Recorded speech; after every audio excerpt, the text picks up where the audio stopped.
are finally here after a long year. Order, take the W again here. Exciting. It's exciting stuff, dude. It's been a long time coming. We have got some absolute banger matches on tonight. Potentially a game changer, but you have no idea what will win. Oh! Could be Squall doing all the damage with this Jared. Oh, what? It's only nice extra medding. A last 1v1. Dash is available, and Ronski. Oh my god!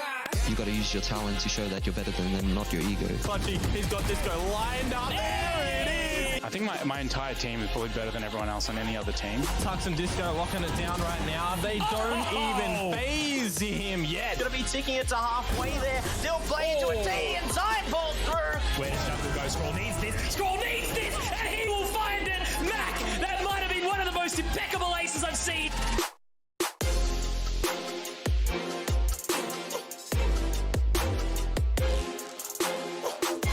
Picks up 1, 2, 3. Beautiful stuff here coming out from Payne. They'll know exactly that there's a player who potentially trying to come up with a second play. No, oh my god! The Viper's pit does get pulled on out. Clutchy dispatches of Easy, and there's another entry point. Even with all the Viper units still down here from RDW, Bunda. They do gather the information, and Myth has actually moved around onto the other side of this poison cloud. It's great on the hole. Another picked up by Myth. A third! A shooting! Oh my word!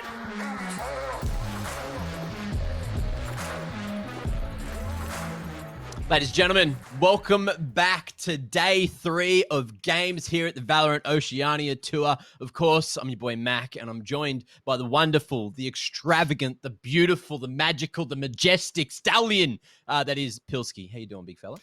Doing pretty fantastic. Keen to kick off this year of Oceanic Valorant. Obviously, got a lot of great teams competing. We've got some spicy stuff, rosters shifting around and whatnot. We've already had a couple of pretty interesting opening games, so I'm keen to get into some more. Yeah, every team already having a crack at the game so far. But of course, so you guys know what's going on. We're going to run this tournament explainer so you can get up to date with all the action. Welcome to the 2022 VALORANT Oceania Tour, a year-long tournament circuit where the best players from Oceania battle it out for cash prizes, a place at the APAC playoffs with a chance to qualify for VALORANT Masters, and a shot at the global title.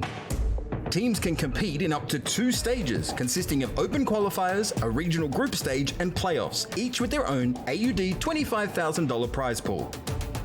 By placing high enough, they'll accumulate championship points to be one of the top teams fighting for a shot at the OCE Championship and a $30,000 prize pool. Those top teams go on to the APAC Last Chance qualifier, with the winning team invited to the VALORANT Champions, where the world's greatest compete to be named 2022's Global Champions, winning an as yet undisclosed prize pool and true gaming glory. For more information, head to LetsPlay.Live /2022 VOT. And look, every game is going to matter this year because there's more international opportunities on the line here for Oceania. We do now send it across to APAC instead of the NA Last Chance qualifier. So that means we have some chance to get in some of these Masters competitions. We have some chance to also take on a whole bunch of those Asian teams as well, Mitch. Yeah, absolutely. And that's what we love to see. We love to see more opportunities to put Oceania on the map, go head-to-head against some of those Asian teams like we have in previous titles and show that Oceania is one of the stronger regions when it comes to tactical FPS. Yeah, it's going to be great once we get there. So every game matters. You got to get to the playoffs. You got to get yourself some points. And then eventually those points, they're going to translate into you maybe even making it to champs towards the end of the year. That's going to be sick. But of course, it's all about the cold hard cash as well. These teams, they're not going to be going home empty-handed. Everyone gets a little bit of the pot. So first place taking home 9K, second 5K, third 3.5, fourth 2.5, 5th to 6th get 1,500 each, and 7th to 8th get 1,000 schmackers apiece. So no one's going to be going home without anything, which is very, very cool indeed. Mitch, what would you do if I gave you $1,000? Because you'd probably go out in last place here.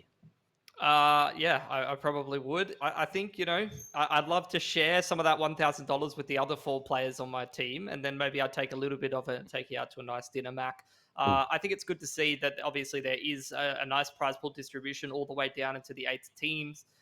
just to be able to give that incentive for all the teams to come back and compete time and time again, rather than just being a top-heavy prize pool. And obviously, there is more prize money than just that on offer as we go deeper and deeper into the year and we get through more of these stages. Oh, yeah, definitely. Now, first off, tell me, where are we going for dinner? I mean, probably just barbecue, probably buffet barbecue, I would say, Mac. That's probably what's on the table next time. I More do protein. Put more love protein, more gains. protein. I do love gains. I do love meat, but I also like leaderboards. So let's have a look at Group A and see where all the teams are currently sitting after the first 2 days of games. So Order and Bonkers right up there, 1 and 0. Order, of course, at the top from the round differential. They are plus 14 at the moment. Honey Badgers, then Fun Crew coming in, both technically tied up, but again, the round differential splitting up those positions. And anything you want to highlight here, Mitch? I mean, +1, -1, pretty different between a win and a loss there. Very, very close series between Honey Bandages and Bonkers. Really could have gone either way. I think realistically, both of these two groups are looking pretty interesting because you've got, a favorite team, and then you've got a couple of mixed teams, and then you've got a team that's been working quite hard across the break where some of the other teams might have been, taking a little bit of a rest. They've been grinding, and they've been rewarded for that grind with a spot here in VOT after making it through the qualifiers. Exactly. Now let's have a look at Group B as well before we do jump in towards today's game. So Mind Freak at the top there, 1 and 0 with an even bigger round difference of +20, seemingly stomping Iconic in their first game. Crimis Disciples up against Meow Meow. Crimis Disciples took the dub, but again, another close matchup, Mitch. Yeah, I mean, obviously the Mind Freak Iconic game, interesting series, and that might have contributed to the very big round difference that we see there. We didn't get to see all of the maps, but that, doesn't necessarily have a accurate representation of what we're going to be seeing from those teams. I think Mind Freak, it's going to be great to get a little bit of a look at their new roster after some changes. And then obviously, so many of these teams are kind of question marks, whether they're the up-and-coming teams or whether they are the mixed teams that we've seen being put together. People just trying to go for a little bit of a shuffle as we head into the new season. And we're going to get to see which of those teams is going to prove to be more consistent and get to learn a little bit more about some of those formulations, because they're stacked like pancakes in terms of the rosters. A lot of talent there. Well, look, we do have an opportunity today to check in with at least 4 of the teams and see how they're doing. Of course, match number 1 for the day is going to be Crimis Disciples up against Mind Freak, so we can scout that new roster from Mind Freak, see how they're going. And then match number 2 for the day is going to be Honey Badgers up against Order. So I think both these games should be relatively heavily stacked in the Mind Freak and Order favor, but what's your thoughts on that? I think these are both interesting games because I was talking about it before. We've got Crimis as well as the Honey Badgers lads. They are in some of the, I'd say, like, quote unquote, like in quotation marks, tier 2 tournaments towards the end of last year that weren't the VOT, that weren't the official Riot pathway. Were grinding quite hard, had some good results in some of those tournaments, going up against some other pretty solid teams. So to me, these are the teams that have really put in the effort over the break, and they're both going up against established teams that we know perform quite well in the top levels of these competitions, with Order and obviously the new look Mind Freak roster, the core 3 coming over from the Chiefs roster, and then adding some new players as well.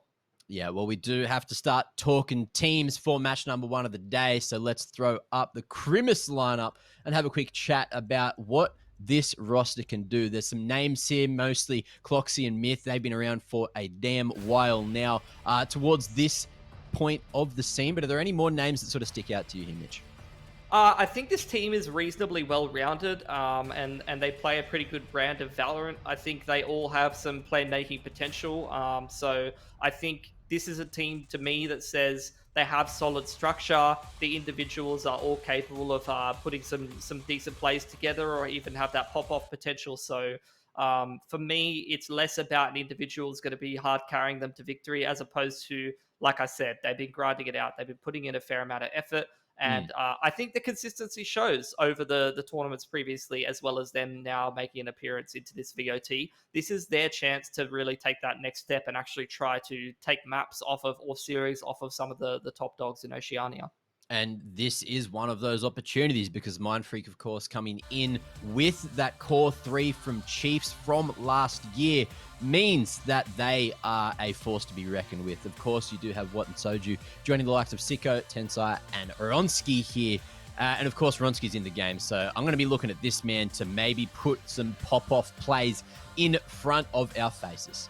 Yeah, I mean, he had an insane year last year, especially towards the end of it, playing on that Peace and Chiefs roster, had some pretty ridiculous plays that we got to cast. I think this team, I'm not 100% sold just yet, but it is obviously pretty solid roster, and if there was a second team to go across and represent Oceania, I'd be putting my money on this team for the time being, but I think it's way too early to call anything crazy. There still could be more shuffles forthcoming. There still could be the potential that some of these mixed teams really do pan out and actually show that this is a very, very good combination of players, and maybe actually give some of these Mind Freaks or Order teams a run for their money.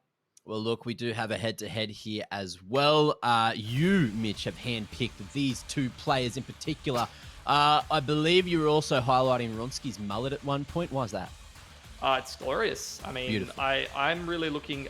there's a couple of guys in this competition rocking the mullet. I respect that, and I wouldn't even mind getting some more player photos in maybe a side-on view. We can have maybe a mullet head-to-head comparison, because I know that there is players from other teams that are also rocking similar sort of haircut. As for Cloxy, very clean look for that man. It's a pretty, straightforward comparison, I would say. The Jet matchup, both of these players are playing one of the more impactful agents in terms of the fragging, and have been playing it for quite a while. As I get to see some more of both of these teams and see how the teams function, I'd like to dive into some of the other head-to-head matchups, but everybody knows the Jet matchup. It's about who shows up on the day. If Ronski's in his top level of form, there's probably not another Jet in the whole region that can go toe-to-toe with him. Very true. This man is a machine. Someone else that's a machine and we got to catch up with earlier in the week is Watt. So let's listen to what he had to say. We've all been feeling really good leading up to our matches this week. All of us have been putting in a lot of time and effort into the practice and scrims, so we're really confident and we're expecting to go into the playoffs as seed 1 of our group. Joining this roster has been an interesting experience. The lineup before I joined didn't really do any practice outside of scrims and just played a very loose style, so it took me a little bit to adjust. But now I've brought in some new ideas and a way to view the game, while also keeping the similar style to what they're all used to from before. And we're all super happy with how it's going so far. The team chemistry has been really good. We all clicked pretty much off the bat. We're all making jokes and bantering with each other and just having a good time all around. But then also we can switch it back on and stay super serious when we need to. Our goal for this year is probably the same as everyone else that's competing at the top. We pretty much just want to take that #1 spot and go to an international event at some point in the year. Well, it seems that they're setting their sights pretty damn high, listening into Watt's thoughts there coming into the lineup. And I believe they can do it. They already did it last year. The competition, it's definitely going to be shaken up going into 2022. But this, of course, Mitch, is where it all begins. Yeah, it's great to hear from Watt. He's obviously a player that's been grinding in the region for quite a while. He's a bit of a glue guy. He can add some of that calling experience as well. He can play a variety of roles. And I know that he's someone that puts a lot of thought, puts a lot of effort into the practice side of the game as well. So I think he's a good addition to any roster, and he's going to add some glue and allow this Mind Freak roster to function a little bit more efficiently, hopefully. Well, speaking of the matchup, let's have a quick look at what maps we're going to be playing this one on. Vetoes are in, and they're looking red hot. So no fracture, no split. Breeze is going to be the first map picked by Mind Freak. Cremus Disciples taking us to Bind, which I'm happy about. I do love a bit of Bind on a good day. And the remaining map is going to be Haven. So I think that's pretty strong, pretty solid pool of maps there. And Breeze, of course, that sets us up for some big crazy rotations, probably a Viper or 2 in the mix. What are you expecting from this one, Mitch? What I will say about Breeze, obviously there's not too much data to go off when you look at this brand new Mind Freak roster. They were one of the teams that was auto-invited, having that core 3 over from the Chiefs roster, so they didn't have to play through an open qualifier and show much of what they're made of. True. I was looking at some scrims where they were slapping a few teams around on Breeze, so I think that's a pretty good sign. And obviously you do as well have that Peace core, the 3 players that did quite well on Breeze last year. So there should be some level of comfortability. There's a little bit more to look out for Cremas. They played a little bit of Breeze, only a couple of maps though. So we'll see how this one goes. Very, very cool. And of course, we're going to be jumping straight on into Breeze. Agent Select is live. both these teams getting ready to decide what they want to do. Oh, I'm seeing a bit of a chamber hopper over there. What's going on? Pocket, he's going to lock this one in? I mean, we're looking at Chamber, we're looking at Neon, we're looking at some of these newer agents that have now started to be introduced, and already you're starting to see some changes. If I'm looking at Krimas on Breeze, their last game in the Open Qualifier, which wasn't even that long ago, maybe about 2 weeks ago, they're not playing a Chamber, they're playing Arena, and I think the rest of the lineup is pretty similar. So the only difference really being is that they've subbed out Chamber, they've subbed out Reyna for Chamber rather. As for Mindfreak, obviously we don't have too much of an idea of what lineups they've been running because there isn't a lot of data. But this doesn't look like anything too crazy for what you'd be expecting out of a Breeze comp. Multiple initiators. This is also what gave Chiefs last year a whole lot of success. I'm so keen to see a little bit of Chamber here. I believe it's going to be the first time I've casted him competitively because back at Champs last year, we, of course, didn't have him live or he wasn't picked. I'm not 100% on that one, so I'm pretty sure he just wasn't live at that point, right? Yeah, probably wouldn't have been live, to be honest. Even if he was in the game, maybe would have been a little while until he was in current competitive patch, however you want to put it. Should be a pretty good game we're in here for, though.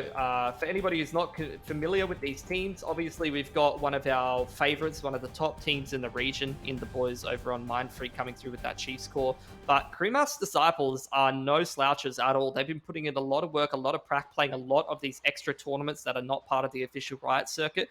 And I think they have a reasonable chance of doing some damage here. Well, looks like we are going to see Mindfreak try to throw a bit of util over towards that A site nice and early. But where to from here? Bit of action as well. Cloxy getting spicy with it over towards mid, and Ronski's ready. Just standing with the Sheriff. Yeah, fends him away, though. Already spotting that attempt at getting the opening pick. You had that early Skydog just clearing out A main. So Mindfreak have information in towards A main. They know that there isn't any push in there. They've got that map control at least. And you can see them slowly starting to constrict the map, moving through, taking territory. Now starting to clear out middle as they're trying to time their pushes in past this defensive Viper wall. And surely we should see first contact pretty soon here. Just waiting for the moment. What crosses? Ronski. Oh, swings around and just domes Cloxy. See you later with that Sheriff. Now Maishu is just looking to hold the cross here. Myth on site, able to dome another. But Ronski starting off the year strong again. Man is looking sharp, looking crisp. And they know that these rotations have already come across. I believe they did hear Pocket teleporting over towards the back of the site there. Ronski, though, not going to be able to make it through the halls. And with 30 seconds left, Marsh, he's held this one down nicely. Flank coming through from 10 site. And it's all up to this pincer. Man's pulled his knife out. Awkward for him. Pocket as well. Able to finish that one off, and the spike with 13 seconds is in the middle of a crossfire. Sicko wanted to go for the kill, found one with the shock dart, but it's not enough. Pocket closing out the round. And there it is. You're going to see Krimas picking up the first round. Yeah, pretty messy pistol on both sides, coming down a lot to some of these duels, angles, obviously the multi-fragging and things like that. Some pretty insane Sheriff action from both the Chamber as well as obviously the Jet still coming through with that Sheriff purchase in a lot of these pistol rounds if you're not wanting to go for the Ghost. I think Mindfreak, they were looking pretty good there until they really started to push the issue up into the B site through tunnel. It was a little bit too disjointed. Maybe if they slowed things down, grouped up a little bit more, could have worked out a bit better for them. Do have a force buy coming out here from the attacking side though, or at least a little bit of an investment. Not a full force buy. Just a couple of marshals looking to get some economic damage done. Well, Cloxy making a little bit of noise with the classic there, so they know someone's playing from site. Are they going to expect Myth here as well? Surely. This cam over the top has a nice line. There's the ping. See you later, Sicko. And another as well. Cloxy feeling sharp here with the Marshall. Another straight through the cage. And this is going so damn well for Krimas at the moment. Oh, my Lord. The defense, Cloxy. He is not missing a damn thing. And now we just have Mindfreak stuck over towards A, mate. Yeah, they just want to look for some picks. They just need to get some picks here. Fourth, almost an ace there from Cloxy. Denied by the opposing Jet, unfortunately, but job well and truly done. An unsung hero in that setup is obviously the Cypher. providing him that safety. Got the cages, got the cam for all the info to be gathered. Pocket surely going to wrap this one up with the flank in on the chamber. And very, very nice anti-eco there in from Krimis. 4 players surviving. Man, that headhunter is just absolutely ridiculous. The fact that you get that every single round for $100, 100 smackers. And Yeah, I it's mean, just you got to buy the so individual strong. bullets, right? So True. a bit more expensive, but it's all right. I think now you're going to get Krimis in here. Not a full investment, bit of a bonus round, which is the thing they'll be happy about off the back of, obviously, surviving with so many players up. I'm really going to need Sicko to buy armor, and he hasn't bought armor. So he's going to be armorless with 1k in the bank this round. That's okay. really not what you want to see up against Marshals. He's effectively a one-hit kill now. So he's feeling himself, Mitch. He's got this in the bag. He's going in for some of those trip breaks with the shock darts, but you do have the Cypher already adjusting his setup over towards the B side. So it's really changing things up. I love the Halls push on a bonus. Cut a bit of a corner, take a bit of a risk, and they've already been rewarded for it. Beautiful start again, coming through for Krimis. And now off the back of that, just readjusting, repositioning. And they keep changing up these setups as well. Now you do have the Cypher back towards B this round instead. A bit of a change in the setup. Yeah. And it looks like Mindfreak may just be forced into this. Are they going to expect the trap wires because they're coming through the side? Cam spots it. And Ronsky going to be stuck on site for the moment. He's not going to be able to do a damn thing. Myth close range has the Spectre to play with. And it's looking like he's got himself into a strong position. Cam around the corner. What? All spammed down. Classic pulled out. But the round already pretty much over. Yeah, and Sicko, like I said before, man's got no armor. So if he runs into this Marshall line or the Guardian, then he's going to be in a world of hurt. And even got to consider the save. And you got to say it, like a team like Mindfreak forgetting to buy armor on one of the players in the first gun round, and now you see 5 players surviving here for Krimis. That is the dream start to the economy. They upgrade to, I think, 3 Vandals. I think they came in with 1 Vandal, maybe. But this is literally the dream start in here for Krimis, and I'm already seeing such promising signs for them. Clocks is popping off. You're seeing them change up the setups. You're seeing them cut corners exactly where you'd want to see them do that. You know, the Halls push on the bonus is a beautiful little touch. Yeah. And now you see already Mindfreak are well aware this game is not going well for them. They're going to take a timeout nice and early on, try to make some adjustments, try to get everybody on the same page again, because this is a very shaky start so far. So quick timeout coming through from Mindfreak, trying to figure something out now. And just have a bit of a chat on what's not going right. Of course, this is their map pick, but that means that Krimis do get to choose which site they start on, or side they start on rather. And it's a very solid start to the defense, already winning that bonus round. That's a great pace to set for the first half. Yeah, I'm loving, I mean, we've already seen it somewhat in some of the other regions. You're seeing Chamber being picked up, you know, a lot in NA. I mean, already there's still games going on in that NA region, and it seems like Chamber is already a bit of a favorite over there. A lot of teams picking it up, making good use of him, so it's good to see. Some of the teams in Oceania as well staying on top of things. Obviously does have that mechanical potential for one of your players to just start fragging out. And we do know a lot of these O's players, they love to rely on their mechanics. Maybe a little bit too much sometimes. Mindfreak, dog straight in on the entry, breaking the trip. They're going to start droning in as well and send Ronsky in with the knives. Let's see if that drone can get the other wire. Looks like it is not even going to matter. As we are... Ronsky coming in through the wall. Oh, he's got a man right next to him, but the flash was too good. Enabled Ronsky to at least get one there, just barely missing the second knife. And Marsh as well over the top from the stairs. They're just looking to set up for the retake. Snakebite over towards the back of that right pyramid. And oh, beautiful defense coming out from Cloxy. Able just to hold things through, and Cloxy comes through for 2 more. And it's a triple on the retake and a 4th round secured for Krimis. Yeah, he's playing a beautiful jet right now. You absolutely love to see it out of the man. As for Mindfreak, I really didn't mind the strat on a bit of a half buy. Sheriff Armor, you get the double initiate, the power of the triple initiator there, to be honest. You get the dog through, the drone to create even more space. You get 2 entries just off the back of the utility. And then the KO knife, as well as some of the KO utility, disabling the Cypher trips, creating more space for the jet. The flash as well for the player to come out of halls was a really nice touch. The potential was there for Mindfreak, but just not quite getting some of the kills across the line. Did some economic damage, but it's really not going to bother Crimus too much right now due to the fact that they had such a good start to this game. So yeah, here's another good gun round for Mindfreak to try to get themselves straight into the thick of things, and it seems like they're going for a bit of a halls control. Wow, well, Pocket, he's going on a bit of an adventure himself. Going to make his way in through elbow, him and Cloxy. Again, just with a slightly different setup, just able to get so much info. Look at the Jet up on top of the wall as well in middle. The two-man setup, just big peak potential, big map control right now. Like I said, though, as we were following the Mindfreak guys over towards halls there. Oh, a bit of a missed opportunity. He got really spotted. Could have found that pick. And Mindfreak, after seeing that, they're going to be aware of how much map control they've lost, just how much info that has been gained by Crimus right now.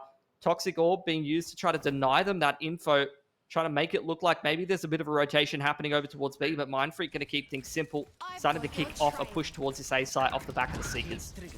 And by doing that, Cloxy as well, he's gone more aggressive at mid, which means he's close here towards the A site to try to help out on the defense, able to gaze through those doors. But it's going to be MyShoe holding strong Myth as well. Oh, stopping that bomb from going down for the moment. It's going to be the classic to finish for a third, and that should be the round. And Soju not able to do a damn thing for Mindfreak here. It's a very rough start for Mindfreak, but all Crimus fans out there, they are going to be booming. Yeah, I think this is the thing, right? You're seeing Crimus as well as the Honey Badgers guys just putting in a lot of work over that break, and they've been rewarded for that hard work in some of these Tier 2 tournaments here in Oceania. You can see they're in good form. They're playing off of each other well. You know, the chemistry's already built up. As for Mindfreak, this is a new roster. This is going to take time for some of this to start to work for them, and right now, at least here on Breeze in the early couple of rounds, the pieces are just not coming together. It is complete shutdowns on the defense from Crimus. Well, Recon Bolt comes through and almost costs Mindfreak another life early. What does manage to get aggressive in through elbow. Nice crosshair placement and Pocket out of the equation. That's a gun retrievable now as well. That's what you want, dude. They just walk into your crosshair. You've done well for yourself. Like you said, Vandal on Watt could be starting to put the pieces together for a round win. Bit of a steal. Of course, absolutely dominate all of the gun rounds and then lose against a half buy. That would be absolutely classic Oceanic CS and Valorant from Crimus right now. As the group up starts to come in here over towards A main. Just the Cypher utility, but not really anybody keeping too much of an eye on this A site. Just a full retake setup here. The trips really could give a pick towards Marsh if he utilizes them correctly. Obviously, the Cypher is so far away, he's not going to get disabled there. So, big pick potential for Marsh to spam one through the wall here if he can. Oh, that first snake bite doesn't hit the mark, but the second, I think it's gone a bit deep as well. Recon Bolt able to give him that extra info towards the little box, but that spike needs to go down. Finally making its way to site with plenty of time. However, it's going to be Tensai falling just to the shock bolt. So it's down to a 2-on-3. Cloxy and Myth, the dream team to do it from a man disadvantage. And Oronsky stands in their way. So looks like this should be the round. Already Dunzo waiting for some more aggression. And throw those guns around. And Ronsky not able to stop Cloxy from saving. He's got the operator in hand, but it looks like the hunt is on. Yeah, I mean, this is a nice round for Mindfreak. They seem to be doing a pretty good job of trying to make the most of these Sheriff half buys, which is what you want to be seeing. Even that A site push, which got shut down earlier, didn't look too bad. It looked like the pieces were coming together. What gets fed a pick of Pocket going for a push on the anti-eco, which is just the fundamentals kind of falling by the wayside. Ronsky fluffs a couple of Marshall shots, but after a while puts the pieces together and he's going to be rewarded for an operator. So a big economy swing with 3 guns picked up by Mindfreak is definitely going to help them stay competitive here and start to break down the economy that Crimus has built up over time with a really nice start 5-0 into this half. But it's not like that can't be turned around, especially after a round like that from Mindfreak. They're on the board. That's what matters, you know? It's that first step to try to get back in. And of course, the half is still got 6 rounds to go. Yeah, and I think that's like one of those rounds where you're getting the push versus a half buy. These are the kind of things that you see a little bit too much sometimes in those. And already, that's a round that you really didn't want to be giving to Mindfreak. Pocket Again, being quite aggressive all the way down middle, getting a lot of information against the gun round is a different story versus the anti-eco. Drone goes through there from my shoot, clears out halls. So a lot of information gathering by Krimis. Just a retake setup here on B, moving the Cypher around, staying active with some of the other players. Cam gets taken out, KO ult goes in, and we're going to get a bit of a retake situation on this B site. All in, just smashing their way through, and Myth, he's going to fall pretty damn early. Hunter's Fury doesn't quite hit the mark there. We are going to see that spike get planted. So Krimis with a man disadvantage, still just looking for a way back in, and there it is. Cloxy threads the needle there with the operator. Recon Bolt over towards the back, but it's not going to get a pulse off. Soju as well, just playing right around the wall. And oh, he's in the perfect position to strike. Has another little flash as well. Going to be able to go aggressive. That bird way too strong. Finds himself the triple. And it's just what Mind Freak needed to get themselves a second. Yeah, and all of a sudden it's a completely different game. Still got some more gun rounds to get in there until they're going to break that economy from Grimace. But you see it start to peter out there, especially after all the operator purchases. Yeah. These rounds are getting more and more expensive for Grimace. Good thing about, obviously, the running the chamber in combination with the jet is you could really cheat yourself some gun rounds. Just get the double ults coming in there with just a couple of rifles, and, you know, it's almost like every round's a buy round, or every other round's a buy round. The potential for some of those upsets really being quite dangerous. And then you pile on the power of the sheriffs and the marshals just causing so many upsets, and you never really get a chance to rest here in Valorant, mate. Obviously, with the Deagle nerfs and all that in CS, it's a little bit less like that these days. Suppression comes through there from Tensai. Marsh, a little worried, but he's got some friends coming across to help. Of course, that weakens up the rest of the map. Yeah. I'm thinking as well, you do see the trademark sitting at the end of the halls as well, so it's going to be hard for Ronsky to keep on pushing from this position he's in. He doesn't need to, though. Like, this is the point. You get halls up to this position, and it's all about controlling rotations. You can open the door, you can apply pressure, and then you start to get this push towards the A side. This exerts a lot of pressure onto the defense. So many rotations pretty early on here from Krimis, though. Ooh. And they hear that door opening. They know that something's awry. It's just the angles. Ronsky, he's found him, but he's not going to continue on forward, just drawing a whole lot of attention. Cloxy spotted here over towards the container. He's going to be dancing around Cloxy. Another dash and back to safety for the moment. And it is a 4-on-3 for the retake. Krimis looking good, but Tensai, solid positioning. Another knife goes through. It's actually going to be Molly for the moment. What? He'll fall as well, and Krimis are just picking Mind Freak apart. There it is. A 6th secured, and pretty much getting towards that par point. And this is the thing I love about Krimis in particular. I mean, given I haven't seen that many of their games, we're going to have to see them play in the VOT quite a bit more, and they haven't qualified for anything yet. But it's the fashion in which they play the game that fills me with a lot of confidence to back this roster. There's nothing too gimmicky about it. You know, obviously you get a lot of info gathering on this defensive side, but fundamentally they play off of each other very well. Really good use of the utility. It's not aim duel simulator like you see a lot of these up-and-coming teams utilizing. Just utilizing the talent, utilizing the form to be able to win games. The fashion in which they're competing with Mind Freak right now tells me that they're winning this game fair and square. They're playing like the better team right now. Got your trail. That's a good spot. It's funny you say that, because look, a little while ago, you would put Ronsky in that bag, right? In sharp individuals carrying teams, and he's looking to do that again this round, just smashing the way out towards A, but Myth stands in their way, and he'll make it a triple from this position. That's his 2nd triple from there.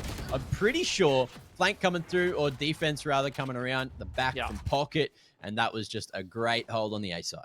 I mean, there's no weak link right now in Krimis. Myth is multi-fragging up a Storm. He's changing up his positioning all the time. Very difficult to read, getting a lot of info. Clocks is hitting absolutely everything. It's not like the rest of the boys are a liability either. You're getting a lot of great info gathering from both MyShoe and Pocket. Pocket's going for these mid-round pushes. He's getting so much info. MyShoe's been really good at just eking in the drones on the Sova, clearing out certain positions, which is going to allow you to adjust your rotations and stay one step ahead of the attack. Get out of my way. This is one of those half buys we were talking about for Mind Freak this time.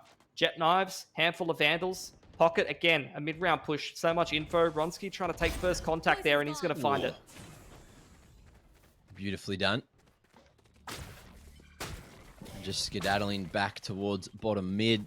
Looking to regroup over towards elbow. And look, that pick has drawn all the rotations from the B side, leaving that completely open for the moment. Yeah. Look at how much Mind Freak map control there is right now. 10 sides all the way up elbow. You got Ronski looking out towards B. Deep up halls is Sicko. Exactly. You've got A main. You've got the whole map as Mind Freak right now. Oh, Tensai's continuing to go forward as well, but he's pulled his knife out at just the wrong moment, thinking that those rotations were coming through. And that's the equalizer. So Pocket really getting the job done, stopping that flank from coming through. Myth, great trigger discipline in behind enemy lines, but he's not going to get more than one. Able to at least get the neural theft off, so the info is there for Mind Freak. He's like, hold on, we don't run a Sky on this map. Yeah. We're just waiting for a few more blokes to come forward, but it didn't happen. Ronski now still has the plays to play with, and he's just getting spammed through the smoke. They must have heard it. Last bullet. Pocket's going to be able to pick up that one on the Ronski, and it's all down to what the big brains here for Mind Freak. Around the side, he's found 150 HP to play with. Another snake bite. It'll be dropped, but it's over the top. He's got to worry about 50 taken from one of the knives, and the last 5 found from Pocket. Big triple from him, able to stop that initial flank from coming through, and 2 more on the retake. Yeah, beautiful. Really, really good defense in here from Krimis. Just been singing their praises all game, to be honest, because from Mind Freak, look, we've seen one good gun round. We've seen a couple of approaches that fill me with some degree of confidence. But outside of that half-buy win and maybe one solid round and a couple of decent approaches that didn't work out in the post-plant, there's not really a whole lot going on from them. Ronski's putting in a decent performance, but at least pound for pound in terms of the fragging, Krimis are on another level right now. I'm loving all this utility coming through from Myth. Man's I mean, yeah, got a different setup every single round. Exactly. And this is what I'm talking about with Krimis. Like, these guys have been putting in the prac. This is a team that they're making the most of all the little things that they can do. Oh, bloody hell, he's just found the timing push again. Pocket's aware, though. You can see that he's very heads up that this push towards elbow could have come. Tensai's managed to find this timing a few rounds now. This but is it, Pocket, though. Look, he's happy just to sit under window. Look at the drone. The drone through. They're just confirming it. They're trying to clear elbow. This is a false sense of security, though. Tensai's timed this perfectly. He has an opportunity to thread the needle and actually make a play in this round if he's got the game sense to do it. And I think he does. He knows he's dodged a drone. He knows he can make the play. He's seeing the shifts in terms of the rotations, but spotted out there by the cam. Yeah, over towards mid, just making sure that they were putting every priority on just clearing out elbow. Got cleared out 2 times, maybe a third.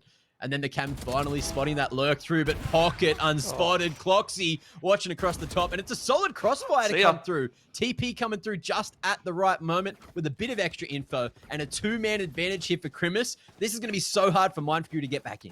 Yeah, unfortunate. Middle is not the bomb site, and they got 30 seconds to make something happen. Trips are plenty over here towards the middle doors. Dart ready. The one-ways in terms of both cages. You're not getting into A.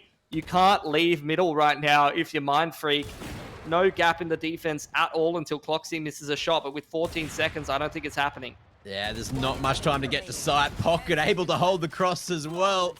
Oh, that was played so beautifully. I mean, definitely worthy of the flawless, Mitch. Yeah, you heard it from the in-game announcer. I couldn't have said it better myself, to be honest. In comes the 2 of the force out from Pocket here. Gonna be getting the boomstick out.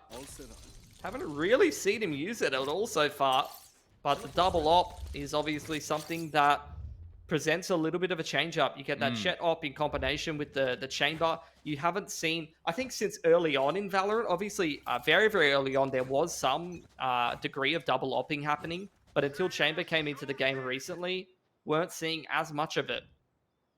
Here's our last chance for Mind Freak to make something of this half and try to get themselves a 3rd round. Ronski getting some map control in towards middle. Here's the drone out of A main, searching for some information. But we've still got a fair bit of presence over towards elbow, over towards middle from Mind Freak. They're still in a default formation when they commit that drone. Really, they're just trying to get Ronski a pick, and he still can't manage it. Marsh able just to do that job very well. Stopping the lurk up from the side. And again, Ronski not going to be able to find those openings that he really wanted. Mostly what he's known for as well.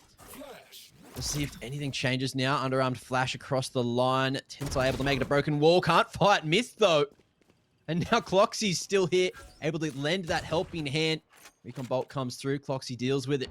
Now just holds the cross as well. No one threading the needle just yet, but it's going to be Soju sharp with the peak.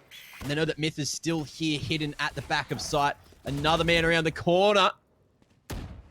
Now Myth's position known, but Soju too sharp there with the Vandal. But the big flank starting to come through. It's up to Marsh. He had a solid start to the round, and he could be the key piece to stop this spike from going down. Still not spotted, and with 30 seconds, things are going wrong. Marsh, it all falls to his shoulders now.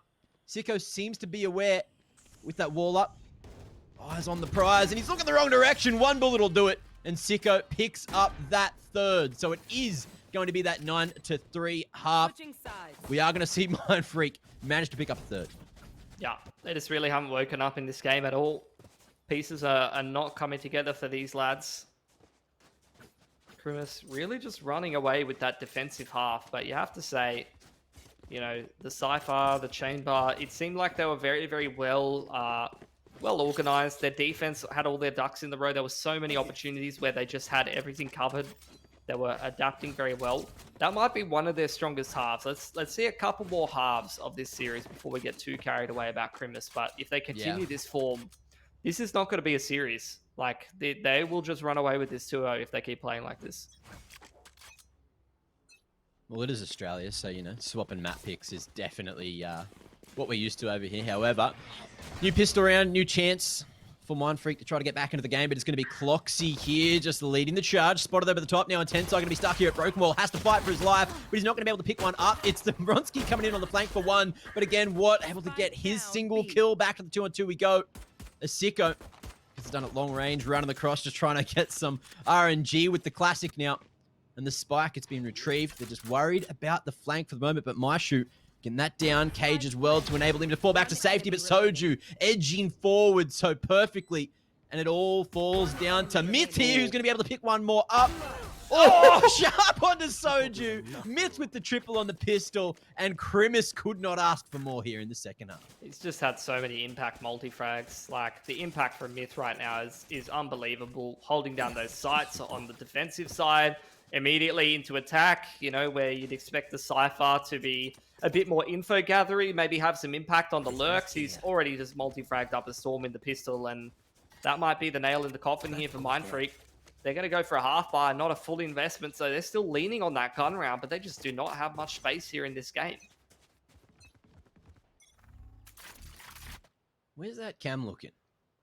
Is that right over the top of mid? Soju, big boink coming through. Send him pop down to 5 already. You can see most of those mid rotations. Ah, beautiful. And able to spot the top of the wall as well in case Ronsky wanted to get up to any crazy antics. But of course, it's a very slow approach from Krimis, just hoping that they're going to find Mind Freak going on an aggressive play for the anti-eco. But so far, looks like Mind Freak happy just to hold some advanced positioning on the sites. Yeah, I mean, Krimis right now, whole water utility, watching for pushes. Usually this is where you'd want to start to see the shift at the minute mark, maybe even a little bit earlier. Give yourself some extra room on the anti-eco. You start to group up, organize yourself for the mid to late round. Start walking into somewhat of a stack here. Drone's going to go first on the entry to find some info, though. Just going in. All blown and close range. Shorty gets it done. Not able to get that reload off just in time. Big damage onto Myth, but unable to finish him off for the moment. 30 seconds. Now they're just looking to try to get this spike planted. Will go down successfully. Pocket in a solid position. And we'll use that again. Oh my lord. Things not going right this round for Mind Freak. It's up to Ronsky, who's just looking to swing off the contact. Looks like that barrel might have been spotted. The snout, Pinocchio'd around the corner. Pocket. Ooh, dodges that one. There's just too many men peeking. And Krimis, they're going to be able to pick up yet another Mind Freak. After that force buy, things are not going to be getting any easier for them. Definitely not. Seeing a couple of half armors come in here as well. Yeah. To be able to afford that util. Maybe a bit of a purchasing happening with some of the marshals. Doesn't help too much either. Nowhere near any of these ults. As for Krimis, I mean, Maishu, pretty close to a Hunter's Fury. You know, if you can get some impact out of that in a round like this early on in the half, that might just be enough to lock down the game. But for the most part, you're going to have to see Krimis just rely on the fundamentals. Is a bit of a bonus, obviously. So they might do something a little bit different. Orb goes deep into halls. Dog comes back through. Only spots the Cypher, though. But obviously they do see the Viper off the back of that. So two-man's fight between both of these teams in halls. Soju's already putting the Vandal to good use, though. Krimis, they're just going in. They are going hard in with those cages, with all this util, and just trying to keep it chaotic. But Sicko going to be able to get first blood now. Ronski coming in from One Freak to get another, and they know that Pocket's on the back of sight. They need to try to deal with him. It is going to be the molly towards the back, forces him to fight. Sicko takes his head straight off, and it's up to Myth now. Yeah, coming in late from mid to try to clutch it. Just a gun diff right now. It's about damage. That extra kill makes a big difference. If Myth can just pick one more player, we don't even need to think about the 1v3. Just taking one more gun away from Mindfreak. It's a pretty massive inconvenience for their chances at putting a comeback together. They need a stable economy right now, but the dart is beautiful from Sicko. Take out that man. Now here for Krimis, though, I mean, we did just see it. It was the bonus, and you were talking about them sending it straight up through halls. Bit of a quicker strat, cut some corners. Now you get to see them committing in for the full buy. So Mindfreak definitely ready for the chaos in the previous, keeping 3 alive. As you mentioned, financial woes, Soju and Tenside down onto Spectres. And now it's Krimis after losing the round with the better buy. That's it. One off the Hunter's Fury, one off knives for Ronski. Drone comes through. Does seem like, again, Krimis not relying on that same map control, which gave them a lot of success. They really want to hammer through this A-split map. We do have Myth with that neural theft as well. If he can get a pick, they can get every bit of info that they want now, and it looks like they could be in the position to do so. Sicko falling back off the site, and Mindfreak, they've decided to play retake. But deal with the switch first. Just trying to stop this door from being an issue. And it's going to be a 2-for-1. So coming through nicely. Soju still looking to flash his way in. But Marsh lurking deep in towards the halls. Of course, the spike has gone down in the chaos of things. And a very deep defense over towards A main. And just outside of it as well. Krimis, they are in the position to succeed right now. And Soju, he is not expecting Marsh coming in on the flank. It's perfect. The timing. Look at it, Mitch. There's a wall in the way, but Soju's going to go down. That's an advantage. Spam through another. And Marsh really making this one look way too damn easy. Sicko out in the open pocket. Grabs him. Works up his ultimate, but also works the round count up to 12. And Krimis about to absolutely dumpster Mindfreak in map 1 of the series. Yeah, you haven't even needed to see Cloxy do anything so far on attack. You're seeing Myth, he's continuing to multi-frag, Pockets getting some nice ones in there. Really good timing on the flank there. All about that halls control, utilizing that well. You're seeing Krimis put a premium on that, and obviously the halls flank being timed very, very well with Maishu's dart. Yeah. Loving watching this man play the Sova right now. Just seems to always find good effectiveness with that utility. Push towards middle. Get the darts being exchanged. Dog through halls from Soju. Wants to keep an eye on that part of the map because Krimis, like I said, have been putting a premium on that. Oh, not quite spotted was Cloxy. Not sure that it matters too much right now. Yeah, they still definitely saw those players at the bottom of mid, so they're going to be cautious of this area. This is where Mindfreak, you know, they've been taking a bit of a pummeling. They know that no one's really touching halls. And they've seen a player in mid. Drone comes through towards B. They've got a decent read here. Seekers are going to come out and clean out part of the map. Drone comes in and tags Ronski, so he's going to have a tough time stopping this entry into sight. But this is not a commitment from Krimis. They're pulling a lot of rotations. Look at this big stack from Mindfreak over towards the B side of the map. But Krimis, they're just pausing right now. And look at the shift back. Mindfreak, they feel like they've over-rotated, but just this 10-second pause from Krimis might get them a more favorable entry into the site. They just want to be in the right place at the right time because they have experienced a whole lot of bad timing this map so far. Oh, over towards the back of side. That recon bolt coming through. Good flash enables that one on the Marsh, but Pocket able to answer right back as well as Marshu.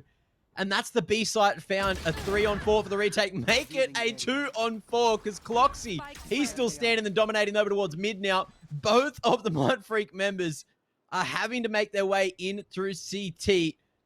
Oh, this is going to be so rough. What if he's coming in from Arch? It's going to be so damn late. Time. A huge factor right now. Cloxy, speaking of time, he's going to get timing with that peak from Sicko at the Archers. But there's still so many lines of sight being held down. No one over towards the spike just yet. Myth here at the cutout. How thorough are the clearance? There's no one looking at the corner. And Myth is going to pick up the final 2 kills. A huge performance from that man in particular. This game really getting that one across the line for Krimis. Yeah, and that fills me with a whole lot of confidence for that team. That was a very, very solid map win. All their ducks in a row, not an over-reliance on the individual performance. Like, most of the individual performance, you saw some flashy stuff from Cloxy, but a lot of it was multi-frags by Myth on the site. You know, it's not like he's ego-peaking anyone, just being supported very, very well by his team. So overall, a very, very solid fundamental game of Breeze there from Krimis, and I'm looking forward to seeing if they can lock down the series as convincingly, because Mind Freak, obviously quite a slow start, unexpected.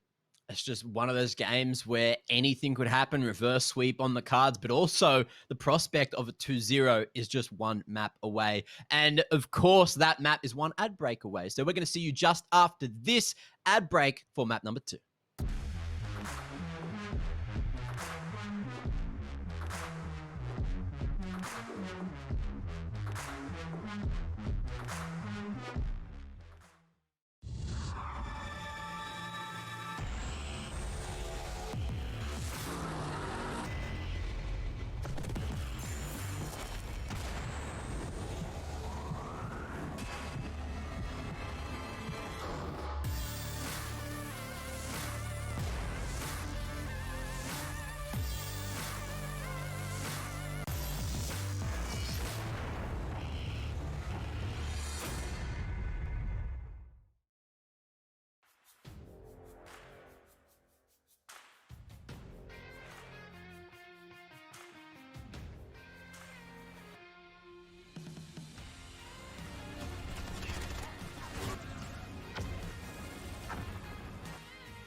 Ladies and gentlemen, welcome back to the Valorant Oceania Tour, where we are currently one map deep between Crimis and Mindfreak. And boy, oh boy, what a game we have seen. Crimis Disciples just smashing it right out of the park there over on Breeze. It was 13-4 in the end, I believe. And that is a walloping, considering Mindfreak, or at least the core of Mindfreak, was one of the teams that we touted as a favorite going into this group.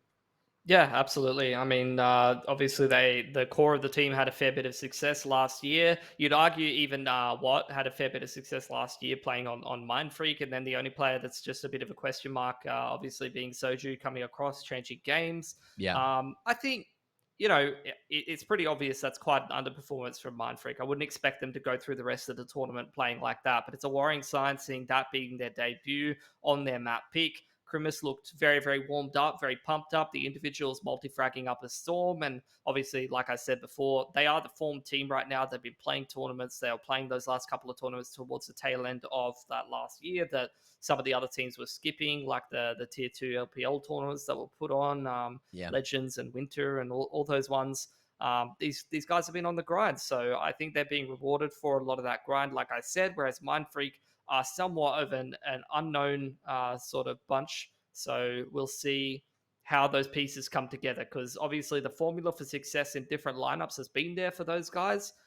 We just have to see how quickly they can put those pieces together. Can they do it in the break between maps, or are they going to take a little while, maybe a couple of stages to get this roster rolling? Yeah, I feel like it's going to be interesting going in towards Bind, where Mindfreak, they've definitely got a couple of reps on this, but look, with the new lineup, I'm not too sure how many scrims they've played on it, but it is Crimis's map pick. That being said, they're going to be starting on potentially the weaker side again, and I'm not too sure, like, they're coming out on a high, and I know a lot of people in Twitch chat as well spotted it, that there may have been some form of tilt going in the camp of Mindfreak towards the end of that map. I believe one of the players left the server, but that was also off the back of when I was watching the stream back. I think he mismicroed and may have dashed in the wrong direction. So something, maybe some user error, maybe something else, but things not going right. And you just get grumpy. You just get grumpy sometimes. So hopefully they've had enough time to mentally reset going into map 2, and they can hit us with some angry gaming, some crazy plays, some over aggression, and really execute what they didn't manage to execute in map number 1. Yeah, I mean, at least you got the new Mindfreak roster. They have played in this stage of the tournament Bind at least once against Iconic, which hard to read too much into that game, because obviously that was the game after a map 1 forfeit where the other team, may not have been in the best mindset themselves. So not a whole lot to read into that. We're going to see the exact same lineup of agents in here from Mindfreak. As for Crimis, it's looking pretty similar. Waiting for that Sage to come in there. And it would be the exact same lineup of agents. So both of these teams playing the comp that they last played on this map. Nothing crazy being thrown out, where you saw the adjustment of the chamber. It looked pretty fantastic over that Reyna for the boys over there on Crimis on Breeze. So both teams, they're playing the agent lineups they're familiar with. They're playing a map they're reasonably familiar with in terms of reps. Both teams have played at least one game of Bind this year. We're only into January. 3 for the boys over there on Crimis, having to grind through it a couple of times in the open qualifiers. So this should be a solid game. If there's going to be a recovery from Mindfreak, I'd love to see it on this map, because they've already had that one official on it. They've been putting the prac in, and I don't think it's possible for them to play at the level that they played on Breeze. They're of a much higher caliber than that, so I'm hoping to see a much better game. Let's see what happens going into the pistol. What are we going to see this time? I'm taking stock of everything. Got a couple of ghosts in the mix now. In terms of util, I'm seeing some classics, no armor as well. So Soju coming into this. I think he's gone for the double guiding light. So we might see some aggression over towards the B side of things here for Mindfreak. Yeah, definitely possible. Obviously, everyone's fallen prey to this setup on the long B area. Get the dog up from my shoot. Is going to be that dog entry, taking contact. Pop flash does come in, but you can see Crimis are ready for it. They're still going to lose that first pick, but in comes the flank from the hookah side, Mac. Yeah, good two-pronged approach, and now we are going to see Mindfreak just stuck here over towards the Garden. It's going to be the push straight through, and both defenders dealt with, but we're still in this 3v3 situation, and Ronski, speak of angry game, and this man's just going to be going forward, looking to get some damage done with the Sheriff. A couple of bullets left in the clip, but it's over the top. Myth comes in on that flank, and it's going to be down to the 2-on-2. Spike tapped as well. Tensai going forward, almost gets it done just with the classic. Has to get the reload off, but it's going to be the jumping right-click pocket. Brings us back to a 1 versus 1. Sicko, his position known. He's just edging, has that ghost, and finds that headshot. Man's been sharp. He hasn't had a huge amount of action so far, but this is where it counts, right? Picking up another pistol for Mindfreak and starting the second map nicely. Yeah, good to see them get off to a good start here. Just avoid that same level of momentum they had on Breeze. It didn't feel like anything was going right for them. So a bit of a nerve settler, perhaps, just to be able to pick up that pistol nice and early on. Always is a bit of a feel-good moment. Here's the anti-eco from them. Not the force being invested in from Krimis, just a couple of upgraded pistols. Very different agent lineups from both of these teams. You get the double initiator out of Mindfreak. It's something we've been quite familiar with. Ronski farming people anti-eco with a Marshal is also something we're quite familiar with. He does love it. He's pretty damn good at it. And he almost gets it done again. Tailwind back. And there's Sicko just to clean things up there with the Spectre. So Krimis, rough round for them, but expected. And a flawless coming through from Mindfreak. Getting that second round on the board and farming up a Storm. So you're going to have that bonus coming in here for Mindfreak. They're going to kick off the game with pretty solid economy. They are looking for some damage if possible. And if they pick up a win like Krimis did on their defensive side of Breeze, you could see them really start to run away with this game. They're given the opportunity to. I'm keen to see how Krimis go on this attacking side. Obviously, they don't have that double initiator setup, so their potential to drone dog entry, things like that, is a bit more limited. They have to rely mostly on the dog. They've got pretty limited flashes as well. You know, I've seen a bit of KO on this map as well.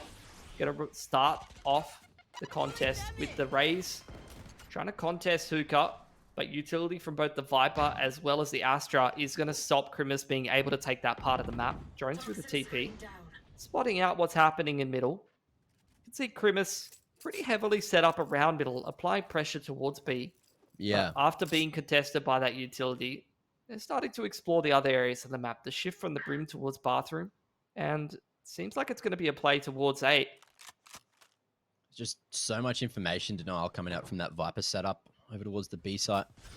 And Krimis, of course, they set this wall up earlier, so they can still play around it, but we are going to see a smoke popped just in the nick of time.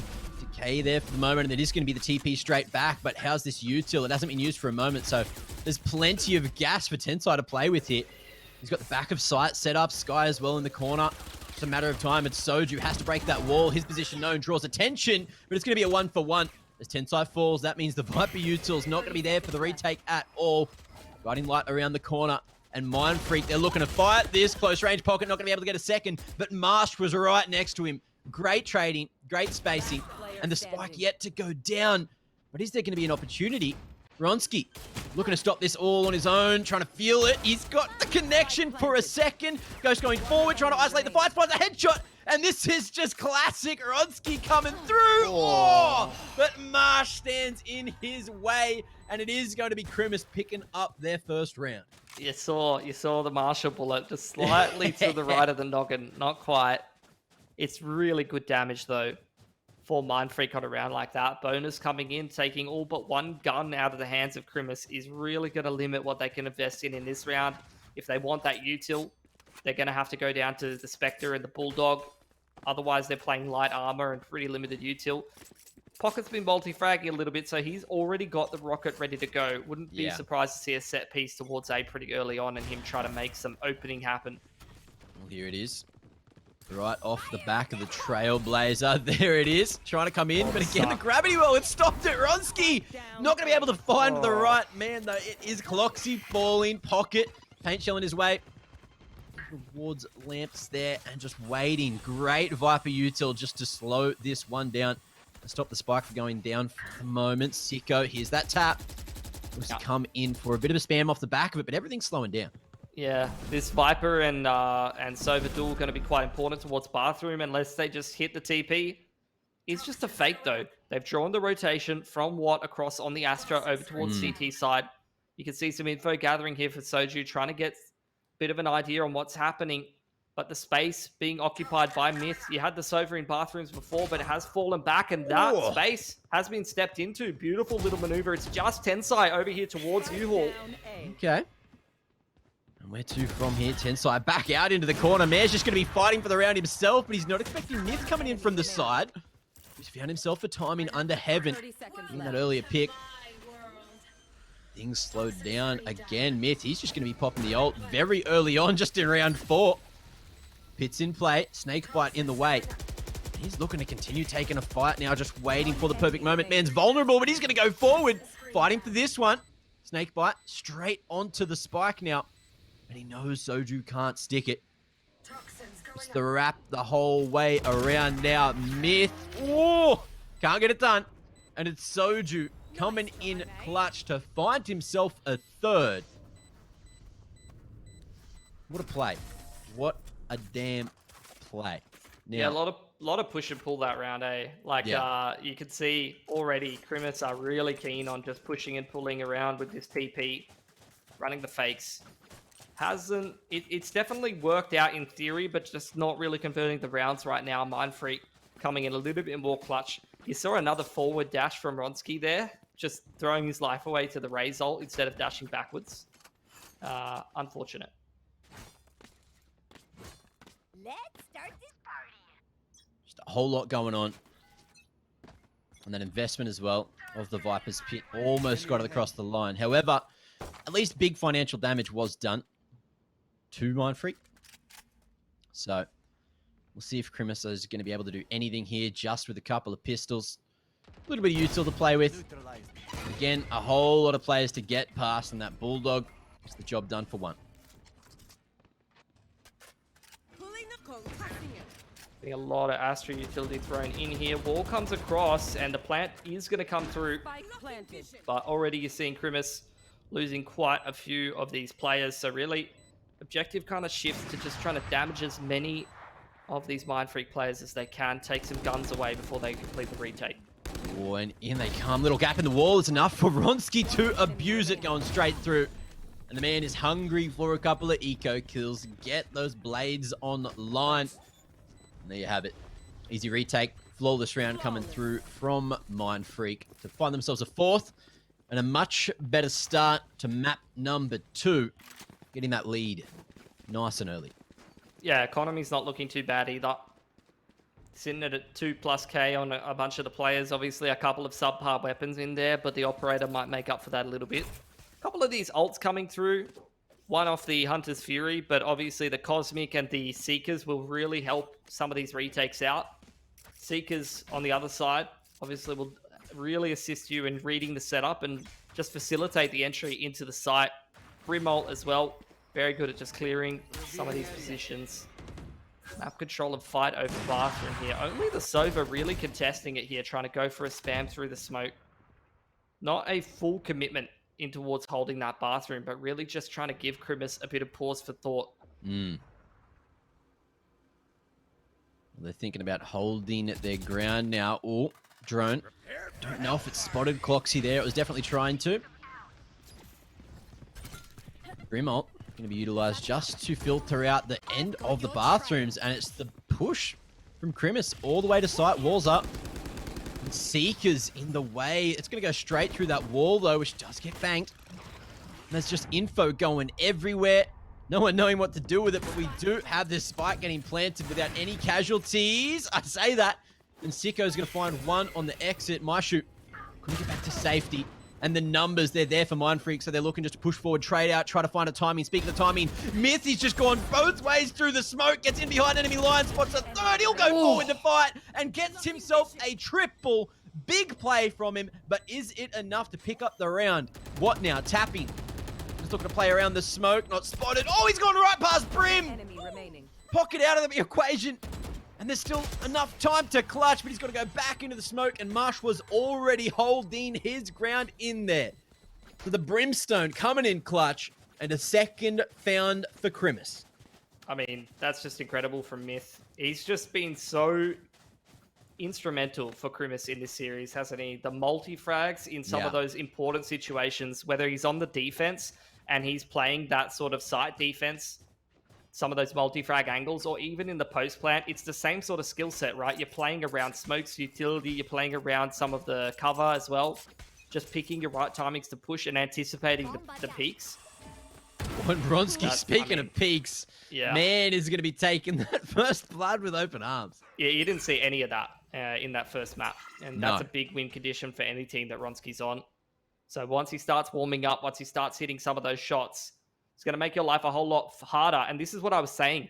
You look at the agent lineup here for Krimis. It actually has a really tough time up against the Jet Orb that's playing hyper aggressive. You don't have as many of those initiators. You've only got the 2 flashes and the dog from the sky. So really, it's a lot about the movement.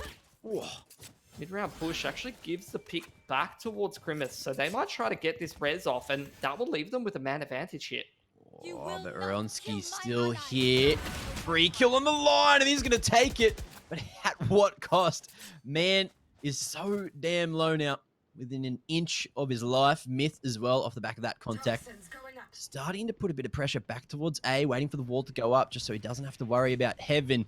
Tensai again in the corner. He's been there a few times now, and Myth was ready for it. Hunter's Fury across. That is big damage coming through. 1 pound onto Marsh and a big couple of tags. So Krimis could be in trouble. Cloxy able to at least allow the bomb to go down. Myth as well with the coverage. And look, we're in round bloody 7. He's got himself another ultimate, popping it instantly.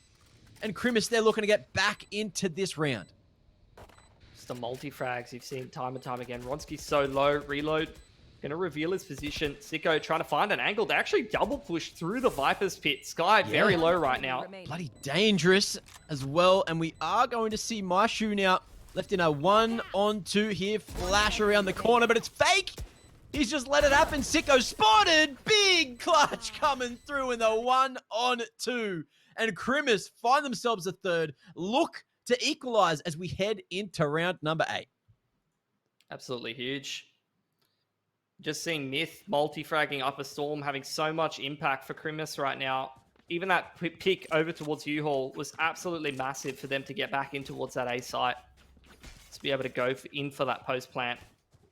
And that's going to break Mindfreak's economy. Krimis starting to get rolling now. Just need to convert this anti-eco. Ronski, one off the knives, going to try and grab those from bathrooms.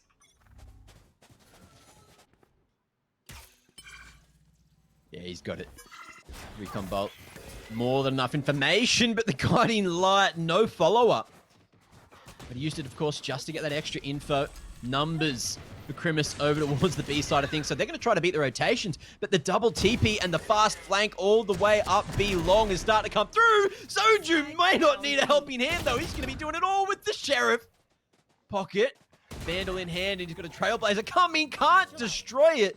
The jump just evading his crosshair. Headshot down regardless. And a third. He's going so big this round. Yeah, puts him in a 2-on-1. A lot of good damage from Mindfreak, though. They were only on the eco this round. Half bite, putting in some good work. Trying to find that last player right now, Krimis. Just trying to dot their I's and cross their T's. That's a bit of a spicy plant. Open to CT. Yeah. As well as long. Many thoughts here for Sicko. He's going to get this info in a moment. Maybe. Of course, one man spotted. Myth still hidden. Over towards the cutout. Bolt not going to reveal him at all because it's gone straight into the middle of that smoke. Shock dart underneath him goes with it. Takes a bit of self-damage. But again, this crossfire going to be way too strong. They hear the drop. They know he's coming. And they peak at the perfect moment together. Well coordinated and played around coming through from Krimis. But again, that all boils down. That all boils down to Pocket popping off over towards the octagon.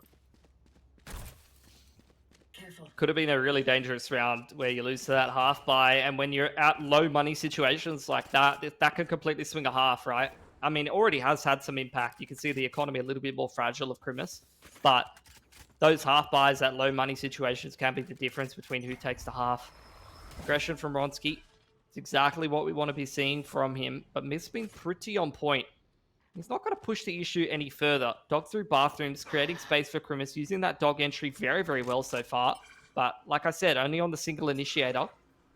That's the only info gathering that they really have access to with this comp. Yeah. Well, Wronski doing what Wronski does best, but unfortunately the off angle of Myththet catches him off this time, and things go from bad to worse for Mindfreak as Sicko tries to find some form of map control after losing that initial pick, but will fall down. Now in the 5-on-3, Krimis happy just to group up, look to trade it out. It is the percentage play, it's path of least resistance, and they're going in with the Seekers as well, so they know that no one's close on site now. Shouldn't worry too much about U-Haul. With this push coming through, Mindfreak, they're trying to figure out how do we get back into the round. If Tensai can't find anything here, ooh, then it's just the save, and there it is, the call. It's just too good, man. Way too good this series. Really, really a pleasure watching him play right now. And Krimis, they've well and truly taken control of this half right now, Mac. I mean, 5 players surviving here. That's going to cement their economy, which is already looking pretty decent. They've got 2 or 3 gun rounds back-to-back, even if they do get reset or lose one of these gun rounds. Whereas Mindfreak struggling to put anything together. Do have those Seekers working for them. But Krimis, I mean, you've already got another Raze ult ready to go. That's a no-nonsense kind of anti-eco or gun round ready to go. Just a little set piece with the Raze rocket entry is always a easy go-to. Oh, flash enough to keep him alive. And there it is. At least something carried across into round 10. Getting real deep here in the first half. But Mindfreak, they don't really have the money to buy around it, so they just have to figure out where both of these rifles can have as much influence as possible. Wronski, no, he's called for it. Or what's called for it, rather.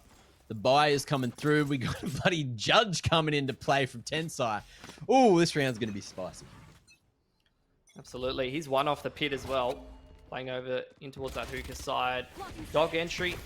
But this is what I'm saying. Simple set piece. Don't need to rely on anything crazy. Bit of utility coming in. They're not committing in, but there's the Raze rocket. It's just too easy to go towards that, and they've already found success with it. Nade is well placed to push that player over towards bench side, and Plant goes down with ease. No ults to play with for anyone here. After the jellies have been popped, Marsh going to be shooting at his one. Happily just holding his ground pocket, jumping back around the corner for the moment. It's just the battle for U-Haul trying to set up for the retake. And Mind Fury are just going to be picked apart piece by bloody piece. It's up to Watt here. Standing in the ice, and the blast pack just plays with him, toys with him, blasting it. It's another for Pocket. Man's been absolutely having a cracker here on the Raze. Couple of rounds going right down to him, and look, 6 in the first half already on the attacking side. This is going to be so hard in the second half for Mindfreak if they don't get something going here. And after that force buy, Mitch, they've got nothing in the tank for round 11. Yeah, back to a half buy. They even invested some ults into that one. The Seekers trying to facilitate the retake, not really helping out too much. And again, like I said, it's just easy go-to. Rocket entry, set piece over towards the A site. Here's the half buy coming in. Wronski gets picked, trying to go for a bit of an excursion over towards bathroom. He's been first killed a fair bit this half. Oh, Wallbang coming through. Sicko standing in the safe position. Behind the box, that's not bangable. Judge over the top, and what? Gets some form of influence before falling. The big pick. Looking to keep it as even as possible, but unfortunately the numbers are still there. And Mindfreak at the short end of the stick. Oh, Marsh as well. The off angle. Everything being played to a T for Krimis at the moment. Just navigating this round nicely. Recon Bolt coming in. Just looking to find some form of info. Sicko gets the line. But Maishu just holding strong. Tap coming through. And we are going to see Krimis get spotted. Molly on the bomb. And Marsh happily just playing post-plant setups. A couple of lineups. It's what you love to see. And it's got Krimis a 7th on the board. An 8-4 half is definitely a likelihood here. But, I mean, Mindfreak, they do have another buy in store. they're up 4-1, Mindfreak, and then the last 6 rounds have been pretty one-sided, I have to say. Look, we had a couple of XVXs in the clutch situations, but I think the majority of the rounds have looked pretty straightforward towards Krimis for the most part. And that's without Cloxy doing a whole lot, except for being basically the wall placer over towards the A site. That's just been his job so far. Contest over towards Hookah. Going to be a lot trickier with the pit coming up. But the Brimop immediately pushing that Viper out, and that's Hookah control straight back towards the attacking side. Dogs get exchanged, and it looks like Krimis really want to force the issue into A here. Just watching Tensai's POV, there's just walls, bloody smokes all in the way everywhere. So much going on, but he'll survive. Myth, however, won't. Going in, trying to find a little bit of info, but all he'll find is Soju and Aronsky just standing in the way. So from here, Krimis, 2-man disadvantage. It seems like it's the first time in a while where Krimis have actually had the man disadvantage. Yeah, I mean, just denied entry, right? Into the site by the Viper's Pit and the Cosmic. Can't get into Hookah, can't get out long. 2 little combo ults being utilized very nicely for Mindfreak to set themselves up for what should be their 5th round, but the info gathering could be punished. Soju lucky to get away with his life there, Mac. Surviving is enough. She'll draw all that attention from Pocket, enable that trade for Ronsky. And this is looking like Mindfreak finally getting a bit of momentum going towards the later point of the half. Cloxy, a big job to do here just on the Sage. He doesn't have the dash away this map. Not on this agent. And Ronsky, he's just going to play with him, looking for the classic. A little bit of BM, but definitely something that Mindfreak need to do to try to get in the heads there of Krimis. 5-7 at the half. Yeah, good attacking side. Very good recovery after that 4-1 start.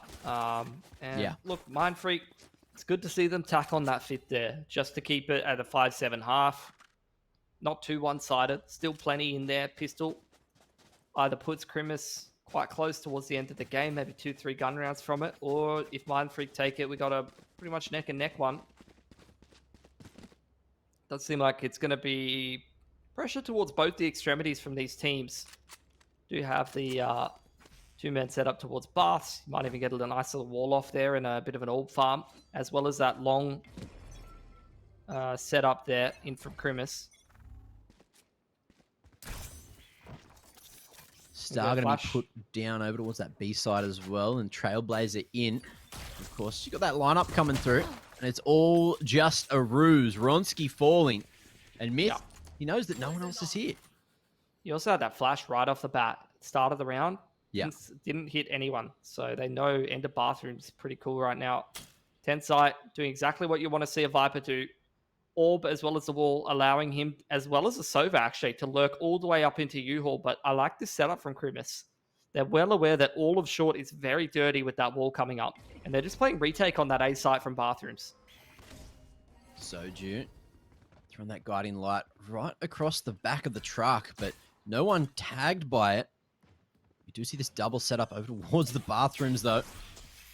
With the smoke in the way, this is going to be a little bit difficult. Mashu going forward. Yeah. Cost him his life, but are they expecting the second man here? Yeah, maybe not necessary, to be honest. Weren't even really ready for the retake contest towards CT. It's going very aggressive. Trying to get as much info into where these players are coming from. Myth not able to find that headshot, but a bit of chip damage regardless. Couple of frags coming through from Tensai now. And Mindfreak looking good to pick themselves up a second pistol. Pocket last alive and a 1-on-3 as the Satchel trying to cheat the tempo a little bit. Spacing forward over the top, but Sicko too sharp there with the go. Standing and delivering for a 6th on the board. And Mindfreak looking to tie up the score here. That was a beautiful little pistol, to be honest. Considering how it started for them, you get the lurk up short, smoke towards CT and Heaven, and then the Viper Orb onto Bathroom. Very, very nice. I think Krimis, though, obviously that's not a situation that you always end up in. You know, it's pretty out there, but I felt like they definitely could have played that retake a little bit better. No use forcing out of Bathrooms, you know. If they just coordinated a little bit better, came in multiple angles at the same time and had that trade potential, would have made a lot better of a job with that pistol. Really could have picked that one up. But now, like I said, game gets a whole lot closer. Anti-Eco coming in here for Mindfreak, and if they can close that pretty cleanly, then really could go either way. Could be on for a 3rd. Well, wall thrown across, looking like we may see Mindfreak trying to target that U-Haul area. Oh, smoke goes down, and that's going to be a sharp one. 10 sight. Bangs my shoe straight out of this round. Triple TP coming through. And CD, they are just looking for as much damage as possible. Strength in numbers, but they found absolutely nothing, Mitch. Yeah, very clean anti-eco. Exactly what you want to be. Forget about it. Why do I even try? Oh no, the lineup! Oh my lord, Marsh. He's on for the ace and almost finds it, but what saves the day for Mindfreak and ties things up at 7 apiece? Mitch, I'm never going to ask you those questions again. I'm sorry. It's clean. Such a clean anti-eco, bro. I mean, Ronski's cam says it all right now, to be honest. I got enough time to go Oh my god. My voice can't handle this right now, you know. It's summer, I'm pumping the aircon all day long, and that is just absolutely destroying my sinuses. So, I apologize to everyone. Yeah, coming back from COVID as well. Throat's a little cooked, but we push through, we move on. The dream. You win a round and then instantly eco. When you thought that you were going to win with 5 players surviving. What a game, huh? Yeah. I mean, that's all... Wait, who was it on the Brimmy? Marsh. Was it Marsh? Yeah, it's all Marsh. It's all Marsh right there. Look at him. He's off. got his ult ready to go. He's feeling great about life. Yeah, round number 3 in the second half. You're laughing. Absolutely laughing. Now, Ronski, he's looking to lead the charge here with the shorty, wanting someone to fall into his trap. Again, paint shells. Gonna get a bit of chip damage on a 10 sight. Not much more, though. But some solid positions for these pistols to be in, at least. Oh, there it is. Influence with that third round ult. Ronski can't get a thing done. And it's just, I mean, great ability, great zoning. I don't think they know they're going up against an anti-eco, so it's a little overkill. Reroute straight back towards the B site. I mean, Molly as well as a snake bite. You're not getting out of hookah either. That's what I was about to say, dude. In that earlier first half, I was talking about the agent comps. I was like, man, I don't think I like Krimus's comp for attack, but defense, this is looking spicy as hell. I mean, their agent comp lineup, very difficult to deal with on the defense, and you're seeing it right now. Bloody hell. Yeah, there's a lot to get through. There's a whole lot of stuff that can just slow them down for ages. Even those brim smokes just lasting for so damn long as well. Oh, it's going to be hard. It's going to be a long half. I feel like a lot of these rounds, like there's going to be absolutely no like Ronski shoving it up the guts because there's just so much utility for Krimus to deal with that. I mean, really, the matchup between these two agent comps is what you'd see the classic from the initiators, where it's like they're getting map control, they're getting info through things like the drone, the dog, the flashes to be able to contest the map control. Whereas Krimus are a little bit more rigid, but they have this great power to just defend sites with that utility. They've got so much impactful utility. Well, Trailblazer, not going to spot my shoot in the corner. Oh, guiding light around first. Unfortunately, blinds himself, and on the second, it's just used to get away with their lives. So guarding control's lost now. But again, that smoke is just going to buy so much time at the minute mark. I mean, it's really a pretty good start to the round for Mindfreak, to be honest. They have forced out so much utility. They've got that garden control. Without fully committing to it, they're still very much doing the default dance. They've got short A. They've got that Viper Wall committed. There's the Hunter's Fury over on Sicko. And I think he hasn't committed his drone just yet, so that could be a potential entry on the cards. Yeah, he's still full on that util, ready to go. Yeah. Really, Mindfreak, they've got a great start early to mid-round, but with 45 seconds to go, they need a very clean late round, because I was saying it, Mac, you've got so much defensive capability. You've got Viper in bathrooms. The entry to the site is not always so straightforward that you can leave it right down to the wire against this comp. And look, you got Tensai one off that ult as well. So if he can get the plant or a pick on the way in, then they've got their own pit to play with. Spotted, Pocket, investing the paint shells just to try to buy some time. And Myth, he's hunting for info, but they've heard that TP back, and in goes this rotation. But how much time can be bought here? Cloxy on the back of sight, just teaming up with Myshu. Oh, the old bait and switch. You peek, I peek, we all peek this damn round, and there's going to be no time remaining in the round for Sicko to clutch it. You'll get a couple of kills, yeah, but it's going to be the round in the bag for CD. Krimus coming in clutch. Yeah, I mean, this is what you see from a lot of lineups that just haven't had enough time playing together yet.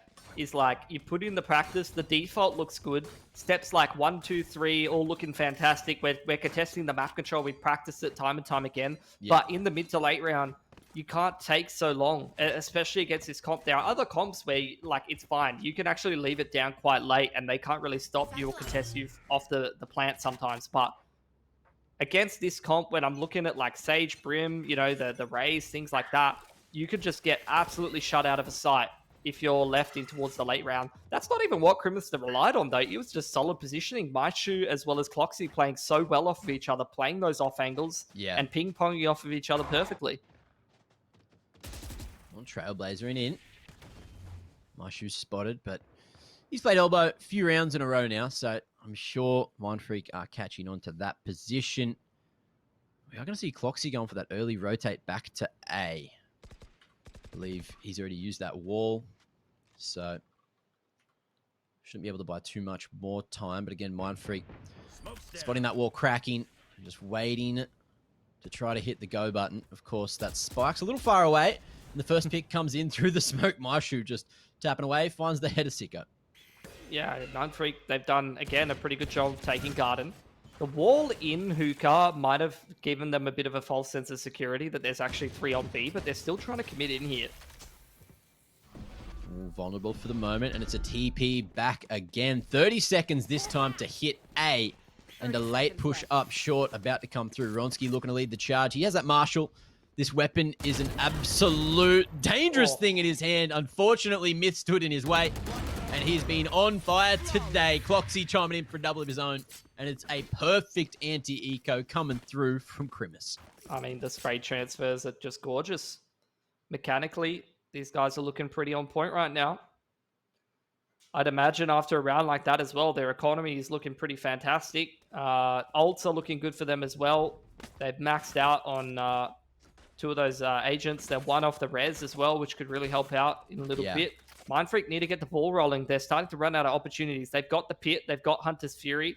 They're going to really get disrupted, though, by this pit on towards short A side. So I really want to see how Mindfreak adapt in this round after seeing that pit. They've still committed the Viper wall in towards short A early. Sicko, this could be huge, but his Hunter's Fury is just a little bit off the mark. Hasn't caught the Viper at all. Can Myth make it back into the pit? He does get tagged by that last one. He's going to cop a heal. Oh, the smoke's running out. Oh, just misses it. So the pit, very, very nicely contested there by Sicko. And now Mindfreak have a little bit of an avenue straight up short A here. Are they going to clear the corner this time? Because Pocket certainly slid his way through. Ronsky spots it, but he heard that one come, and Pocket unable to fight for his life. Traded, but Sicko there as well. So trades favoring Mindfreak on the way in.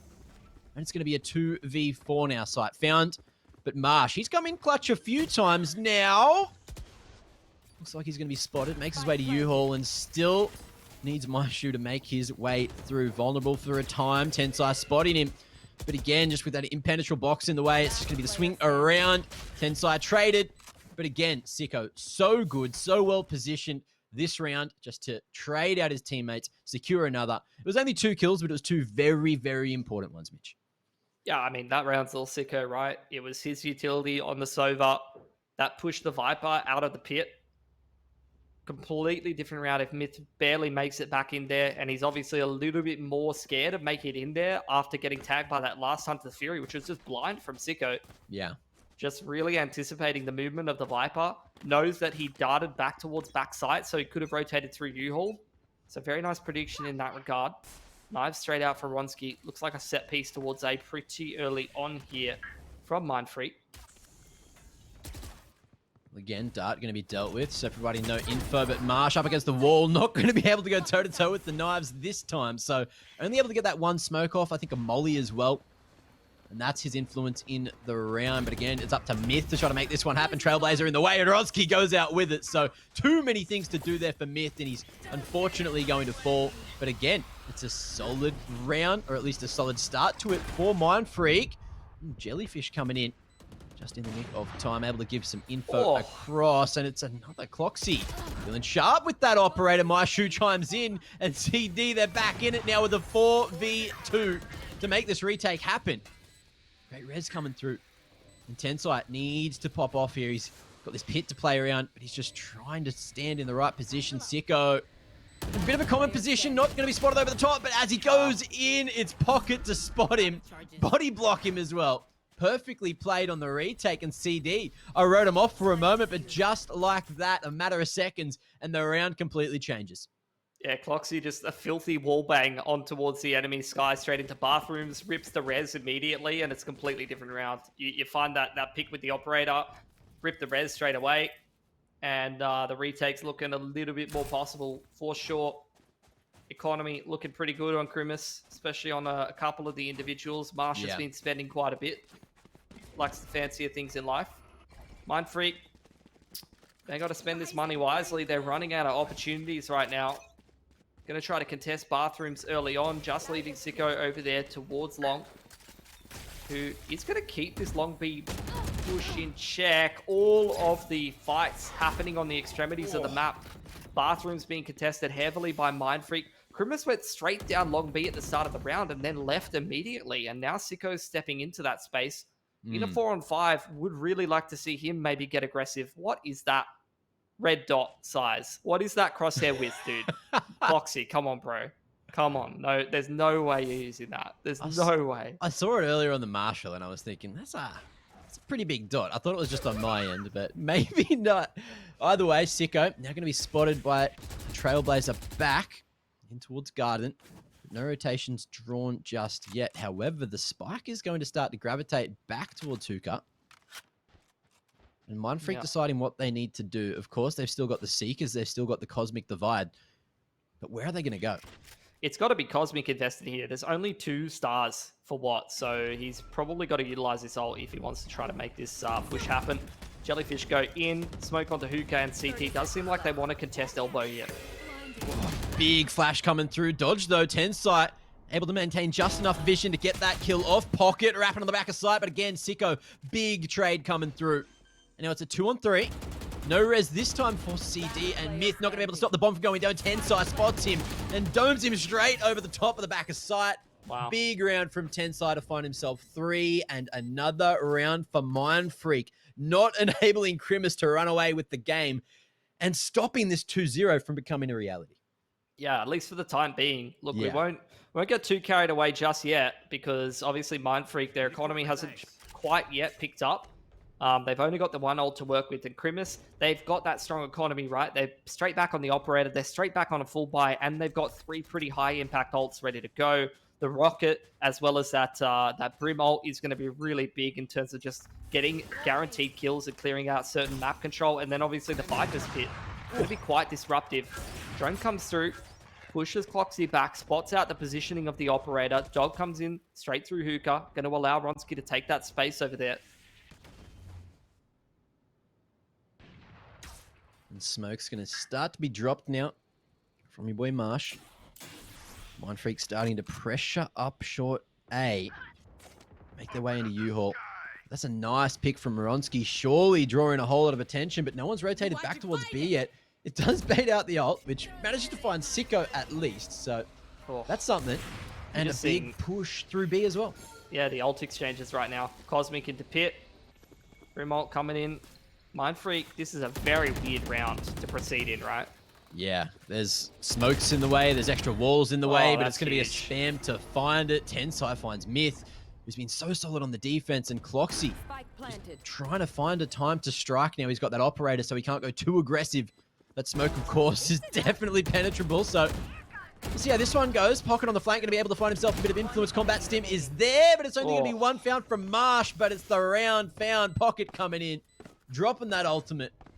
Rocket to the face, and it's CD, 12 rounds. That's what I was talking about. Like, that's why you can't get too carried away. When you see the defensive team has Pit, Rocket, and the Brim ult, it's like, those are just kills waiting to happen. And those are the kind of, like, the Pit as well, just so disruptive to the attacking side. And you saw Mind Freak, they didn't survive with all those players. So as a result of playing up against those 3 ults, their economy is pretty cooked right on map point. At least they can put 3 rifles together. They're 1 off the Pit, but they're nowhere near the knives, so it's really just going to be a sheriff here for Ronsky. Very difficult situation to navigate your way through if you are the Mind Freak. Boys, staring down a potential 2-0. Let's see how they proceed. Ooh, Ronsky did manage to get that Spectre out. Cloxy with the wall, but still able to peek over the top and get some info that at least Sicko's ward short here. Drone destroyed. Just running back the paces. It's the exchange of abilities. Looking for that info. Yep. Cleared out hookah. This is where the contest comes in towards long. Gonna repost Cloxy back onto the line. It's a dry pick. Soju had the utility out. Where was the Tog? Where was the flash? Entry straight in from Ronsky. He's gonna find the opening pick, and Maishu now just to play retake from elbow. Maybe just a misread of sorts, but either way, it's still 4v4 for this position. Maishu going to be heard and has to take the snake bite for a moment, so forced away from elbow. And CD have to win this with a retake, but MF, look at these positions. Pretty damn good, and they're expecting Pocket making his way around Sicko. Huge pick to the flank already dealt with. And it's just going to be a two-pronged approach now from Elbow and CT for CD. Baronski, he doesn't want a part of it. He's going forward. That's info. Big pick, but again, that stim. It's just crazy with the fire rate. Maishu all the way in. Couple of smokes in the way, but it's just the dart, and Sicko finds 3 in the end, 2 of which were straight through the smoke. Big dart to clutch it, and MF still fighting here on map 2. I mean, that's just such an underrated play on the Sova. You know, everyone thinks about like those crazy darts that you're shooting behind people. They have so much travel time sometimes that they're able to be tracked and then just shot before they even get the scan off. But Sicko just immediately darts straight to his right. It hits the wall and it scans so much faster, which means there's just not even any time for Krimis to react, to shoot the dart, and he's just able to spam both through the smoke. Obviously, Sicko being one of the players in our region that's played the Sovas for such a long time that he just has got all the ins and outs. That is just such a cheeky position with the Viper Ball there. But Ronsky seems relatively aware that that could be a possibility. Oh, shoulder to shoulder. How good's the corner check in? Oh, wall comes up and neither of them spot one another. Timing. Myth hasn't spotted it, but he will check. And Ronsky Gonskis. Yeah. Wall allows him to get out with that Vandal as well. And look at the flank all the way through market. This is kind of falling apart for Mindfreak. They're really hesitant making their way up short right now. Soju, I cannot believe that Maishu has not pushed that. There's no way that timing just happened. Soju will get away, but they still are not worried about this flank coming through. Soju's got that spike as well, and how's the timing looking? Pretty good. Sicko falling. Will not be able to get that third shot of the Hunter's Fury off, but now Mindfreak fully aware of the flank coming through. Just trying to isolate the fight, sitting in the pit and hoping for anything, but CD are tearing him apart. What can't do anything? And there you have it. Krimis coming in with the 2-zip in their second game here of the group stage. Wow. Yeah, beautiful. Really, really looking good. And you probably back them to be making it through that group now. Obviously, like I said before, the work that they put in the quote-unquote off-season, at least of the official pathway, seems to really be paying off, and they're definitely a team to keep your eye on. Yeah, it's absolutely insane that they managed to pull that one off. I love the change in a couple of the agents. I feel like I haven't seen Brim in an agent lineup for like a while now, especially in the meta that is currently there, but that had some influence. Marsh was doing some work, those smokes as well, even though they're probably one of the easiest smokes to use out of a lot of the other ones. It was just, flick and place and wait time, Molly's in the good positions. It's so strong on the attack as well, just able to have those lineups, like as well as the Viper lineups. So you just have so much to do, so much where you don't even have to be facing your opponent a lot of the time. Yeah, 100%. We see the Brim, it gets more play on blind than most of the other maps, and it does definitely have its uses. So, look, obviously did Krimis a lot of favors there. Their defensive side looking pretty strong, and they got a fair bit of value out of that attacking side as well. So you can't complain about that. For Krimis, a 2-0 up against the new Mindfreak roster. I'll put a tiny bit of an asterisk on it. I'll have to say a little bit more time for Mindfreak, and we'll see if we get the same result. But Krimis, loved everything you saw from them today. They played a really, really solid game. Yeah, they played insane. And we have Marsh here to have a quick chat to as well after that victory. Marsh, mate, how you feeling after that dub?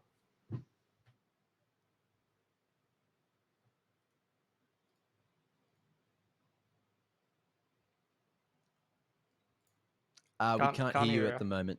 Marsh, unfortunately. So I think we'll have to, unfortunately, just can the interview. But Marsh, just say on Twitter how you feel after that, and we'll find it and pull it on broadcast, because that was a big dub. That was a huge dub, wasn't it, Mitch? Absolutely. Damn, I really wanted to ask him. To ask him a few things. But what I will say about Krimis is that if they keep playing like that, I'm sure we'll get another interview with him, because he'll be picking up more dubs, he'll be picking up more series wins, and we'll get to hear his thoughts about it a little bit later on. I was very impressed from what we saw from them, and I dare say that's 2 wins for them in the group. That should put them in pretty good standing to be moving on towards that next stage. And in that form, I have to say, especially after taking out one of the big dogs in Mindfreak, they might be in a pretty good position to push forward in terms of the overall standings, and maybe even try to contest for their international spot. Yeah, it's pretty insane. But look, I believe that's it for now. Of course, we do have a second game coming up in a little while. That is going to be Order up against Honey Badgers. Apparently, it's only going to be 15 minutes away. So, ladies and gents, don't go too far. Game number 2 of the day is coming up just after the break.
Show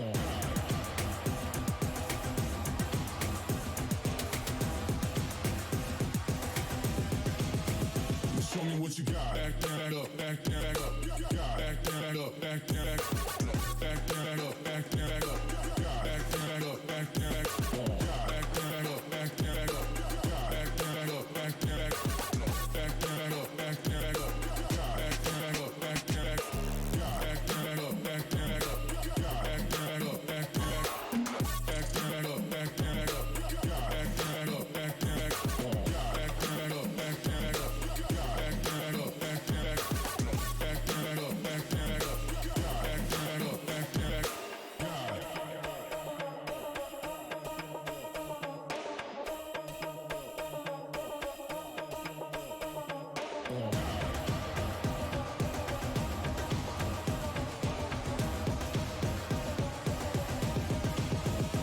Show me what you got.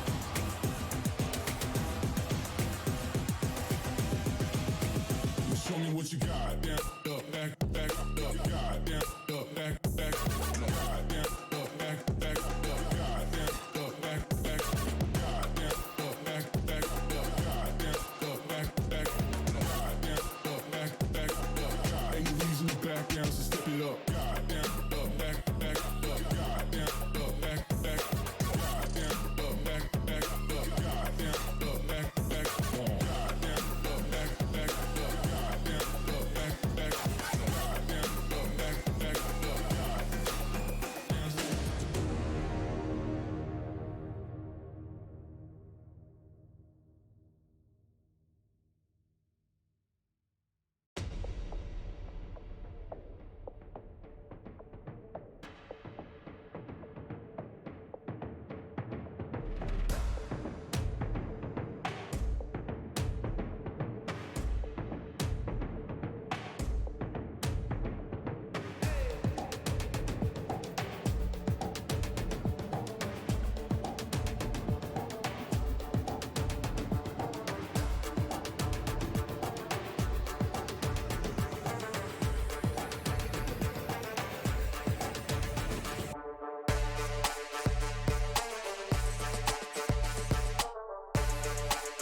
We are finally here after a long year. Order, take the W again here. Exciting. It's exciting stuff, dude. It's been a long time coming. We have got some absolute banger matches on tonight. Potentially a game changer, but you have no idea what it will. Could be Sprawl doing all the damage with this Derek. Oh, what? It's only nice extra medding. A last 1v1. Dash is available, and Ronski. Oh my god. You gotta use your talent to show that you're better than them, not your ego. Clutchy, he's got this guy lined up. There it is. I think my entire team is probably better than everyone else on any other team. Tux and Disco locking it down right now. They don't even phase him yet. Gonna be ticking it to halfway there. They'll play into a T and time falls through. Where does Shuckle go? Scroll needs this, and he will find it.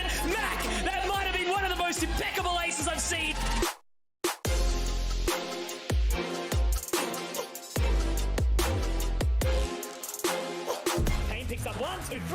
Beautiful stuff here coming out from Pain. They'll know exactly that there's a player here potentially trying to come up with a sticky play. No, oh my god! The Viper's pit does get pulled on out. Clutchy dispatches of Easy, and there's another entry point. Even with all the Viper units still down here from RDW, Bunda. They do gather the information, and Myth has actually moved around onto the other side of this poison cloud. It's great on the whole. Another picked up by Myth. A third! He's shooting! Oh my word!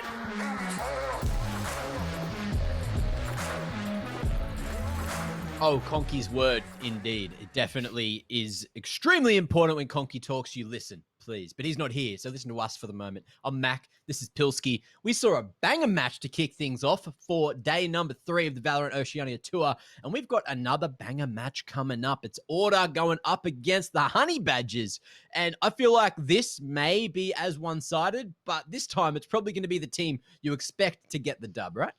We'll see. I mean, I still haven't gotten a really good feel on Order just yet coming out. I mean, the general sentiment, and I think what most people would expect is they should have a pretty easy time at the moment. A lot of the rosters that they're going up against either lack the experience over here in the VOT, or they're kind of newer mixed teams that haven't got their stuff together. So Order, obviously being far and away the best team last year for the most part, now going into this one should be doing pretty well for themselves. But I have to say, you got to give credit to Honey Badgers. They did quite well in the open qualifier, and they've done quite well in some of the tournaments in the off season. So let's see if they can take a step up a notch from what they've done already and try to go toe-to-toe with the best team in the region.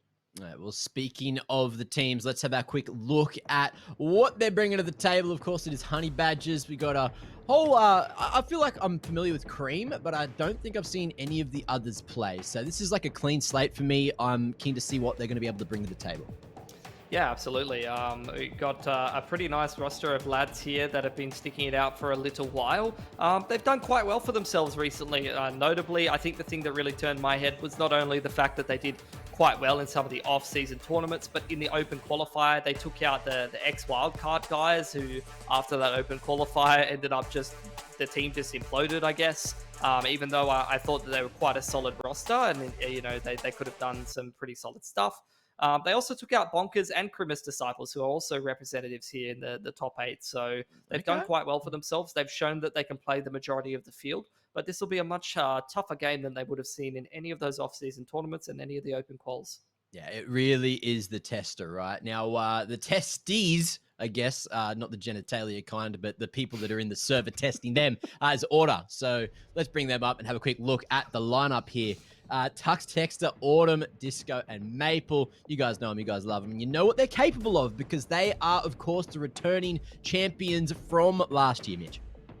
Absolutely. Far and away, the best team in the region, a roster that's stacked with talent, has good structure, has good experience, has great backing in one of the more solid orbs that we have here in Oceania. So there just really isn't a weak spot for Order right now. I'm keen to see what kind of form they're going to be bringing into this tournament. And I have to say, they've got a pretty good advantage over a lot of the other teams in that they've played together for quite a while. They've already had that success. The chemistry is there. So I'm kind of wondering, like, what kind of levels there are to Order, because when you've got that chemistry, when you're into like however many months playing together, that's where you can really start to layer in a lot more than the other teams will have. You can layer in more maps, you can layer in more strats, and it's just more time than the other teams have been able to put in for the most part.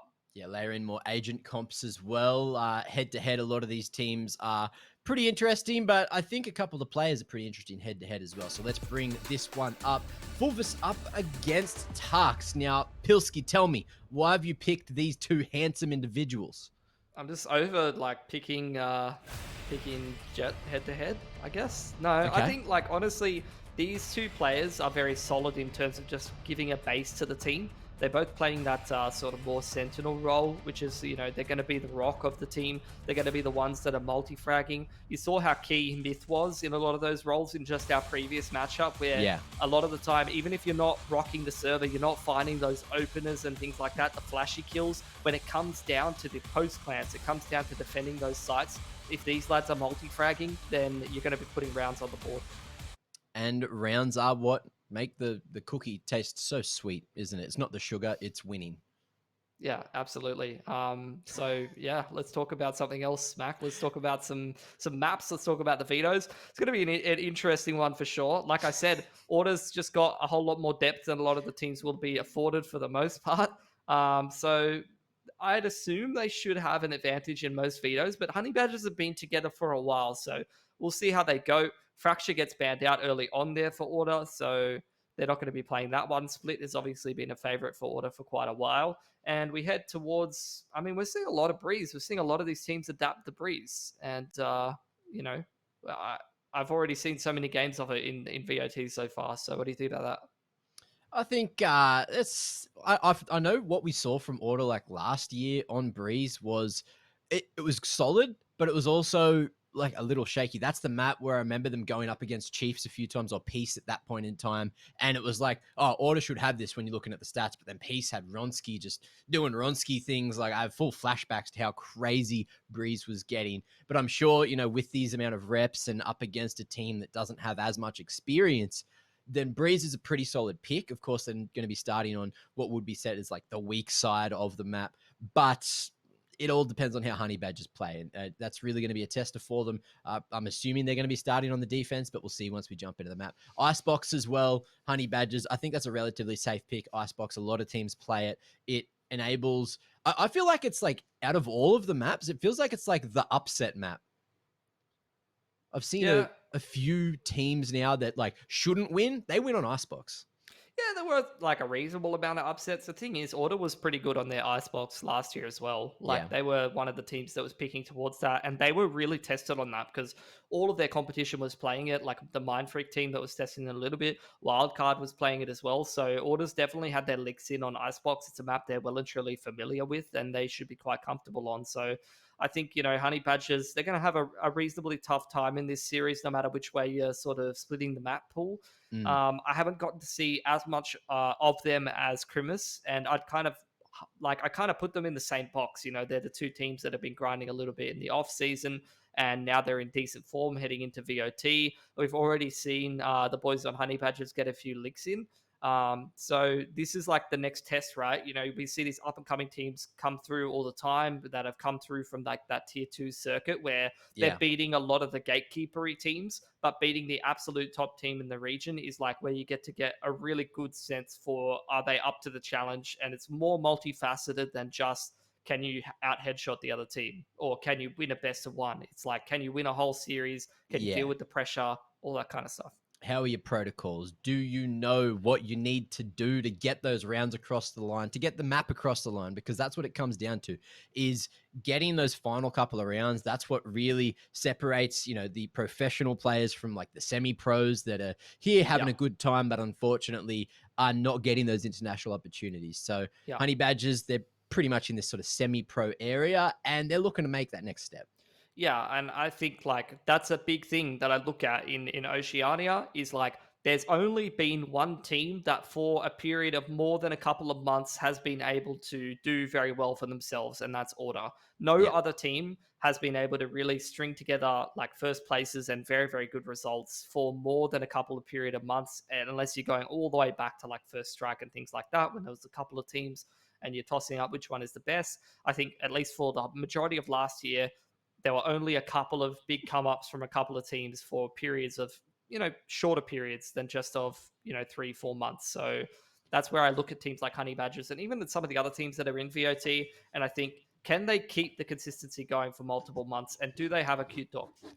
Yeah, well, I actually found, I heard that we're just trying to get into the game and we needed to buy some time. And my dog, fortunately, heard the cries from Twitch chat to start the game and thought it was a good idea to come in and say hi. So while I get a couple of kisses, I'm gonna take her back to her room. So to do that, I need to go to a break. We'll see you just after this, all right?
All right, I went and found my wrench and I went and hit the servers. I was going to turn some knobs, but I thought, hitting the server is probably a stronger way to fix it.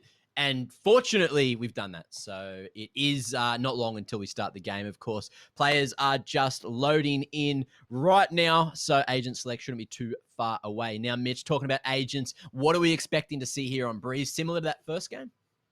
I'm interested to find out, right?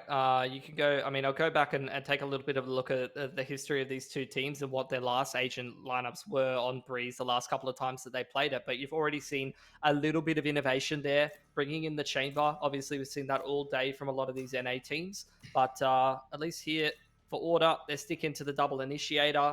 And as for Honey Badgers, they love the double initiator as well, but it's the KO instead of the Sky for them.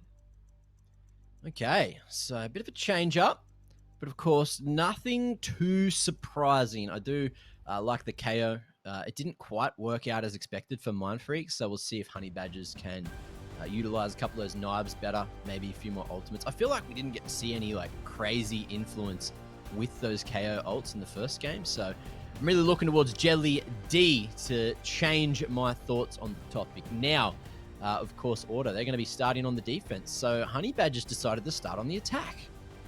I can't find an official for Honey Badgers on Breeze, so I can't tell you about agent comps, but at least for Order, they're sticking to the same one. So no big change-ups for them. Going to see somewhat similar playstyles. You talked about it. I don't remember a KO ult being super influential in the previous series, but it's pretty good just to be able to kick off and execute, disable a lot of those sentinel setups and things like that. Very, very useful to be able to play around that. And we've seen a lot of Cypher on this map from a lot of different teams. Already kicking off this first pistol round here. You get an orb straight up towards top mid. Mid control being fought for by Honey Badgers. Just a slow approach from Jelly. Looking to find himself some kind of contact. But as this is all happening, look at this. Bit of an adventure from Texter. Man's feeling it as he pushes his way in through shop. Spike not spotted. But of course, there is that trap wire they're going to try to play behind. Fullverse spots him and Texter falls. So that means there's going to be no trap wires on the A site for them to deal with. But Autumn, here in the corner with the Sheriff, he's got 6 bullets to kill 3 players. And that drone has spotted him. Man's in trouble. Knife as well. Not going to enable him to dash away. Jelly D takes his head straight off, and things go from bad to worse for the first round for Order. But Tux is here to maybe save the day. Yeah, just gunning it straight up middle. Trying to make the difference right now for Honey Badgers, who are really playing Ring Around the Rosie right now. Running around the map, trying to utilize that lurk up towards elbow side, which finally comes into the equation. Tux has just been on a rampage through middle, and he's not stopping anytime soon, Mac. He has the timing here from Jelly. He's got that smoke in the way. Doesn't want to push through too soon. Bink as well. Disco feeling it. The Scream now within an inch of his bloody life on the Jet, and 1 bullet's going to deal with him. Oh, that angle's not going to favor you, my friend. Disco takes him down with a body shot, and it's the first round swung back in the way of Order after losing the first 2 picks. Yeah, Tux is just pistol DMing right now. That's not even an option in Valorant just yet. Maybe one day, but just running around. It's like I've seen the same thing. Pistol DM server in CS. Running around popping heads. Really wish that there were community servers for Valorant for those specific reasons. And I'm sure there could be some crazy fun game modes that people could come up with. But for now, we just have team deathmatch, or free-for-all deathmatch, whatever it is. Yeah. So it's better than nothing. That round really should have been Honey Badgers, right? Jelly found the first picks. On paper. You had Milky all the way up in elbow, and then Tux happened. So, unfortunate. Should have been a good start for these boys on Honey Badgers. Dog through B. See that from a lot of teams on this map, utilizing the Sky as an info gathering tool. Yeah. Don't see anything over towards elbow, over towards B site. You can get a bit of a push going. I like the cam from Milky for that reason. Just trying to keep some agency over towards that elbow area. Underarm flash towards the right side there. It's an interesting one. Taking some controller holes. Shock to clear out any potential trips there. And speaking of trips, Honey Badger on 1 over towards 8. How's the timing on this? Cream going to be caught out in the open. Jelly D, here's that reload. Strikes perfectly. Guiding light, though, saving him for the moment. As he tries to fall away, spotted Jelly D with a rough position. However, fights for another kill. Takes the head off of Maple. And Texter here at mid. Cam spotted. And timing found. Defenders taking the round. Order a second in the bag with only one casualty. Yeah, beautifully done. Avoid that pistol loss. Anti-eco goes pretty well, keeping a lot of those players up. Only one player losing his life, who will go up into Sheriff. Keep the money nice and strong. 2+K across the bank. As well as the Vandal on Tux. So there really is that potential for an upset in the bonus. Let's see what Honey Badgers has for us in this early round. You've seen a lot of orb farming from Jelly D, as well as a couple of picks have already given him that KO ult. So sometimes you'd expect to see a bit more of a set piece around the KO ult. Just go straight in for the execute. It's not going to be the case here for Honey Badgers. They're taking their time, working a bit more of a default. Just spotting out any potential pushes at the start there. It also depends on, how much you want to invest this ult into a round where you feel like you should win that half buy up against the enemy team. Yeah, I like it though. I like popping it against a bonus here because it's early on in the half. You want to cement that economy. If you can win yourself a really straightforward round here, it's going to do you a lot of favors moving forward. You did have that execute kick things off, Mac. But sorry, not that execute, the default to kick things off. And they're just keeping things pretty simple here. So we hit towards the 50-second mark. They're going to start grouping up towards 8. Order not doing anything too crazy. Autumn just trying to gaze into shop. Oh, we spotted something there. A trap wire being pulled across, or cam from Milky. Now in comes that ult. You were calling for it. Autumn in a rough position on the back of site. Not going to be able to dash away because he's going to be suppressed for the whole damn time. Recon Bolt as well pings him, and Jelly D coming in, just trying to land a bullet. As the positioning, Autumn still finds one from there. That's actually criminal that he's able to do that. And Honey Badgers just picking Order apart piece by piece. Minimal time to get this spike planted. It's safe, though. Push through for Milky. That might just be the round, but all right, Maple finds himself a second. That final shot in through the wall. And now a huge opportunity to cause an upset just with the Sheriff here. Edging, Suave spots him. Still the wall to play around. And Fulvus tucked in the corner. Offline, Maple. He was too focused on that weapon. And there it is, a first round on the board for the Badgers. He picked up an empty Vandal. That's definitely not going to do any favors. KO coming in huge there. Doesn't allow Disco to pop a bird out to be able to buy himself some more space. Autumn couldn't dash away and play in and out of that Viper wall. And you can see as the dart came out, Autumn looked down and tries to throw his jet smoke, but he's still disabled by the KO, so he can't hide inside of that. Doesn't shoot the dart. Like instinctually just goes straight back for the I can just hide inside my smoke. Nope, not this time. Even after all of that though, the investment in from Honey Badgers, that's still a lot of economic damage. Barely got through that one with all of their players up. Yeah, and that's one of the win conditions that you're playing for on those bonus rounds as well. It's not just about trying to get that round across the line. Order changing setup, looking for some heavy mid priority. 3 players invested there for the first half of the round. Dude, Tux is on one. This is exactly what I want to see from Tux like the rest of this year. You saw it mostly from Texter last year. You didn't see this version of Tux for the most part. He was pretty reserved. He was often just playing those anchor roles, not really taking much individual freedom. Goes for the push down mid, finds first pick, Viper's pit over towards the B site, and now Order can play pretty heavily towards middle and 8.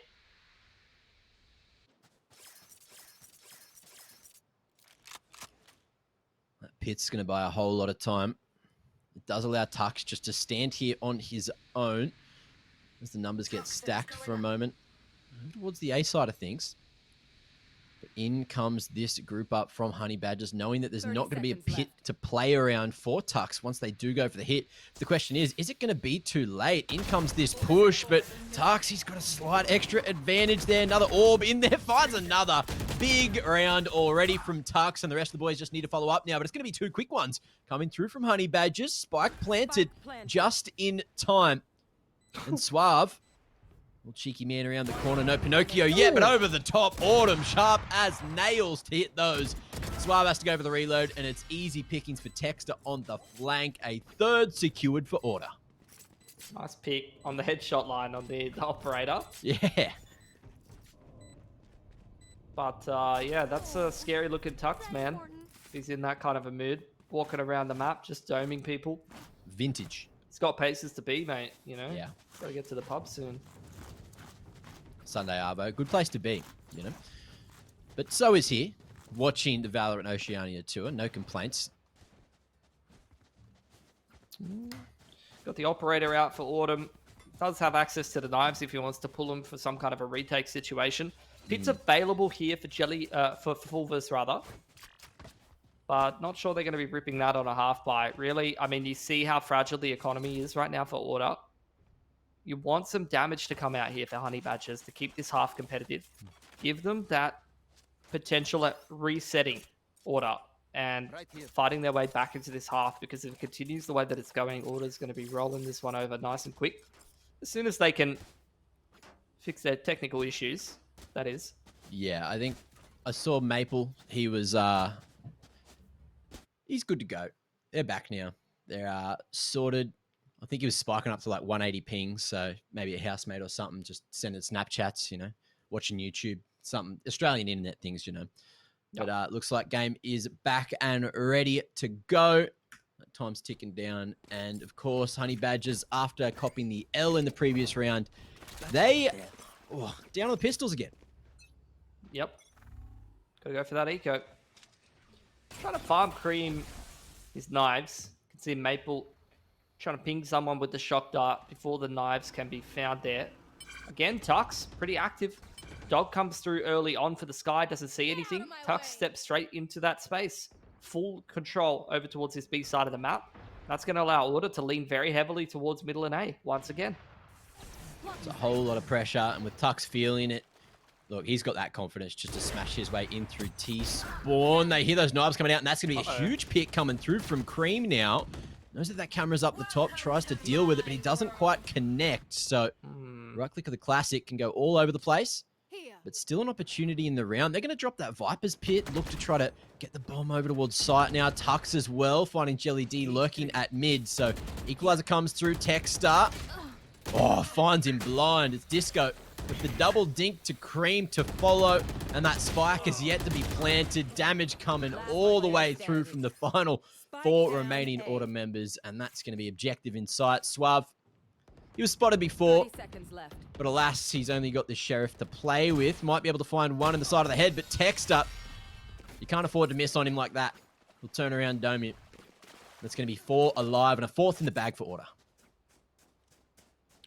Ults being invested for not too much gain. Bladestorm as well as the Viper's Pit. Bit of economic damage, but Order still quite solid across the board. One off the Seekers, one off the Hunter's Fury. Strong economy and the operator to back. They're in a very, very good position right now. Let's see what Honey Badgers can put together here without too many ults at their disposal. Does seem like they want to take control of A main right now. Milky's just on the perma lurk, but still has not really been able to stop the map control that's been coming in here from Tux as well as Disco. If he wants to play this lurking style, he needs to be able to stop this info gathering a little bit more, or at least just keep tabs on it and then call some of the teammates over, especially with this double initiator setup. Like, if you want to clear out B, you can call your Sova back, drone that back out, keep the pushes honest. But again, they've lost a fair bit of map control over towards B, and yet again, you see Order shift into the same setup, lean towards Halls and as well as A. Disco's top mid. Tux is sitting right at the bottom of B, full info. Sova's started to come over though, so this is where things could change, but I think it's, you know, maybe 10, 15 seconds too late. We're really going to be running the clock down now. Or at least the drone's invested, so Tux's position going to be spotted. Oh, Wallbang comes through, bit of chip damage, but not going to be able to get anything really done. And with the 40-second mark, there's just so much that they'll have to do over towards B if they want to hit this site. So it's just going to be the knife in, not connecting onto anyone. But Texter able to get that cam shot across the top. That's info. Tux still wins that fight after just baiting them over towards the B site for so damn long. Late rotation, and the spike's going to be planted eventually, but Milky coming in from mid. Big pick onto Texter. Is this going to be the difference maker? Solid position here, and he's got some aggression coming out from Jelly D. Oh. They're just dealing with this one pick at a time. And it's a two-pronged approach now, trying to come in from doors. Disco sends those Seekers. Guiding Light doesn't hit the mark, but blinds himself. So things not going right for Order this round. But Disco knows that someone's close. Someone's here ready and waiting. Autumn spots him, pulls out the knives, but it's not going to be enough. Jelly D here to clutch, and he knows that he's got Disco with that util in hand, but that means he's only got a gun to use, and use it he shall. Big bink coming out. Headshot found, and a 5th round in the bag for Order. It's going to come down to the final couple of seconds, but he's on it. Oh. Can I get a haha 69 in chat? That would be great. Huh? Why? Why not? Very cool. Yep. I think it was the right approach from Honey Badgers, right? But just like a couple of seconds too late. Could have set themselves up nicely to pick that round up. And I think they honestly did a pretty good job, right? Like, I think Jelly D, if he doesn't go for that full commit to the peak, there was even kind of a shoulder. Like, honestly, Disco doesn't hit that headshot, and that round's done and dusted. So, definitely didn't mind the adaptation. Like I said, from Honey Badgers, pulling that Sova across, trying to contest middle, trying to stop those info-gathering plays towards B early on. And you're already starting to see a bit of adaptation in from Order. They're not free pushing in towards B. Tux is tucked back into the site this time. Drone through middle. Trying to clear out things a little bit. And it's actually Texter going to be the one who's on an excursion in towards Elbow. He's got the cam for middle, which gets taken out. Yeah. Milky's got so much halls control, though. He had that Viper's wall to play around, but it's going to be a nice shot slid through from Disco, just spotting the top of the cap there. And popping a cap as well. Now, Autumn able to hold this push. There's no wall to use because they used it for that mid control earlier. It's just a matter of who swings when. Oh, that looked almost like it was going to be a collateral. With 40 seconds, the Honey Badgers, unfortunately, just have to commit here. There's no real chance of getting away. And even with that ult up, oh, it's bought some space for Cream, but he'll only find one more as Maple gets the final couple of picks through. There it is, 6 on the board and a dominating start for Order. Yeah. Back down on the half bar yet again here for Honey Badgers. Not really looking to crash hot right now. Had a couple of decent ideas, and I think if they had put that last gun round together in the 1v1, would be feeling a little bit more confident about how things are going right now. But for the most part, Order have been stringing these rounds together. They're keeping that economy nice and strong. If they have a nice anti-eco here, they've got 2-3 gun rounds back to back. Knife early over towards doors. I don't think it hit Texter at all, so he's able just to hold. His util's still looking good, but it's the aggression again rewarding Tux. Big control over towards B main. They're just going to fall away and keep Honey Badgers guessing, but they're just looking to fight here over towards the double doors. Maple going to be chipped down to half HP, has to fall away to survive. And the bang comes through. Guiding Light around. Disco still looking to continue on forward. Gets the info that there's a few more players around there. Suave finds 2 quick ones with that Sheriff, but Tux is here to save the day, starting the round off with first blood and finishing it as well. 7 on the board and a 6-round difference between both teams. The attack timeout here for Honey Badgers. They've really got to respond to Order's playstyle on this defense right now. Just the pushing and pulling around the map, the aggression through B time and time again, the control of middle with multiple different agents. This is going to be in the forefront of their mind, but this is where Order, I feel like, they can potentially either just continue with what works, or they can try to stay a step ahead, do something completely different, just change up the setup. Like I said, they are the team at the forefront of our region. They do have that chemistry. They do have the prac time. So they've got a very, very deep playbook. They can pretty much go to whatever, whereas Honey Badgers, like I said, they've not only got to think about how to neutralize this this elbow and B control, and you can see the pings already coming out. Like, this is the parts of the map that they got to be concerned with. They got to be concerned with that elbow and that mid control. But even after that, they really got to put the pieces together and be able to close out some of these situations in the late round. They can't just tunnel vision on the aggression.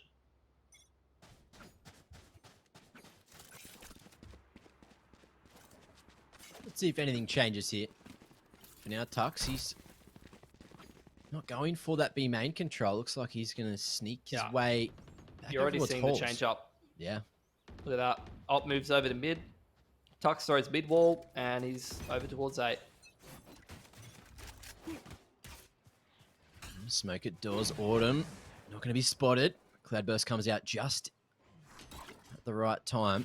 Jelly D aware that someone could be around the corner, flashing the line. From here, Autumn just going to fall all the way back to Arch. Texter able to make sure no one's pushed up on elbow yet. It's a good amount of info. Well, this is where Honey Badgers, they've done a little bit better. They've got that elbow control. They've got agency over towards middle. But this is where you need to be able to put the mid to late round together. Order's effectively given this to them. Now they've got to make something happen with it. Poison Orb goes up towards Sniper's Nest there. And here comes contact onto Autumn. Oh, collateral. You could see that one coming a mile away. Cream unable to trade, but the damage certainly done. Swab. Oh, almost hits his teammate there, but he's able to polish off another. So the back of that, we're left with a 4v2. So Honey Badgers, it's going to be very hard for them to get back into the round now. 30 seconds to do so, so they have to pick a route, and it looks like they're going to go through doors, smash their way to A, but there's still a bunch of util set up over here for Texter to play around. A camera spotting everywhere. And they're taking so damn long to get there. Big read from Texter. He's covered it perfectly back behind one of the pyramids, and it's all about the time. But they're not going to give him a chance to get on site. Maple finds himself the double. And it's 8 secured on the board. Yeah, and this is what I was talking about. It's great to be able to respond to the middle aggression. It's great to be able to go and take elbow. But if you don't have the mid to late round plan to back that, after you've, effectively gone through steps, 1 to 4, you need to be able to actually close the round out there and have some kind of late round strat in the playbook, and they just didn't have that. It was a dry push straight up towards elbow, walking straight into the operator, which they were punished for. What do we got going on here? Knife early, stops that aggression for a moment, but they're trying to contest the orb. Cream gets away unscathed. That means knives are online. Going into round number 10, I thought we were maybe going to see a play with that Hunter's Fury involved, but of course they just wanted to stop these knives from coming into the round. Order's just so fluid right now. Yeah. Wall across middle. They did try to contest the knives. I think Swab was lucky to be alive as well. Walked straight into Autumn's line, and Autumn just whiffed the shot. Yeah. Potentially could have been a 5v4 to kick us off already. But Order, in the meanwhile, they've had too many players over towards A and been pushed back. They stay active. They take full mid control yet again. Cream might have a timing here. Let's see. Oh, jumping across. I think Texter may have spotted him with that line. Over the top. And Cream, the jig is up, my friend. He's still alive. He's kicking, but he's had to invest the tailwind. He's still got a couple of knives to play with. Honey Badgers crossing to sight now. And Milky, he just running straight in through that one. Hunter's Fury invested to try to slow that plant down. And it has. It will go down successfully. Eventually, Milky finds himself a 1-for-1, but Maple chiming in with 2 of his own. And Honey Badgers, yes, they managed to get that spike down. Fulva's position is known, but there's a cage in the way as well as a cloudburst. And this man, stuck between a rock and a hard place, it's just the kill they're looking for. Texter takes it with open arms, and he didn't even have to use his ult that round. So another in the bag. And now Order, they are hunting for the double digits here in the first half. Yeah. In complete control right now. Just flexing completely into different setups, different kinds of map control. Individuals given agency to make plays as well. 3 frags in between them, top to bottom across the board. Not much else to say, really. Tux one off the pit yet again. That will present a different dynamic. This mid wall has been pretty fantastic to allow Order to just shift their setup and take some control over towards middle time and time again. Yeah. And it doesn't really feel like Honey Badgers has an answer for any of the above right now. It's all about mid control sometimes, and Order change their setups. Autumn, I don't think he was spotted. How's the timing? Recon Bolt's going to reveal his position. Oh, and the timing, just dancing around the smoke there. Maple with the aggression through halls. That's going to be stopped in its tracks. Fulvus at the ready. And Jelly D going for that KO ult, spam through. Disco now out of the round. And let's see if Order can play this one back. Jelly D going to get a bit too big for his boost, but it's going to be traded. Honey Badger's nice and close, enabling this to happen. Texter, 1 HP, going to be spammed through the corner. Autumn unable to connect, and he's got a big ask on his hands now. Ooh. Spam through the short wall, and it's almost finished him off. So we'll see. Looks like he's just trying to save the operator from this point. Doesn't want to hand that across to Honey Badgers for free. They don't currently have one of their own. I'm sure Cream would love to get his mitts on it. Yeah, I think this is the kind of round you see a lot in these kind of one-sided scoreline halves, right? Where finally Honey Badgers, they win the first couple of picks off the back of Order pushing into them. And as a result, they're kind of gifted around. And look at the respect. Honey Badger's just going so far away from Autumn, running the complete other direction. It doesn't make a difference in terms of the money. No, not really. It really doesn't. But it does mean he doesn't get that extra ultimate point on the board. If he got that extra pick, you know. He's 1 away from Knives going into the final round of the half, which he might find anyway. You know, he's still just 2 off. Yeah, I mean, looking at Honey Badger's money, they throw away 2 rifles there, and then they're staring down some fun Spectres and things like that, taking duels against all of the Order players with rifles. Not something you would be keen about. You got the pit ready, and Tux is actually over here towards the A site this time, so that's going to be a bit of a different look already. You got the orb towards B on Autumn. Can't use this. An early knife as well. Suppressing Tux, so they're not going to be able to go for that aggression that they might have wanted. Milky, he snuck out mid too. Even just the tag on the Viper is a read in and of itself. You tag the Viper with the KO knife, you know that's probably pit towards A side. And speaking of, it's going to be used nice and early. Tux exploring his options in the smoke there. So he drops himself another cloud. Trailblazer finds Milky's position now, and Text, he's hunting for it. He knows he can maybe isolate a fight. Guiding Light out, and Suave, partially blinded, still able to fight for his life. And that's going to be the first blood found. Can Honey Badgers find themselves a 30?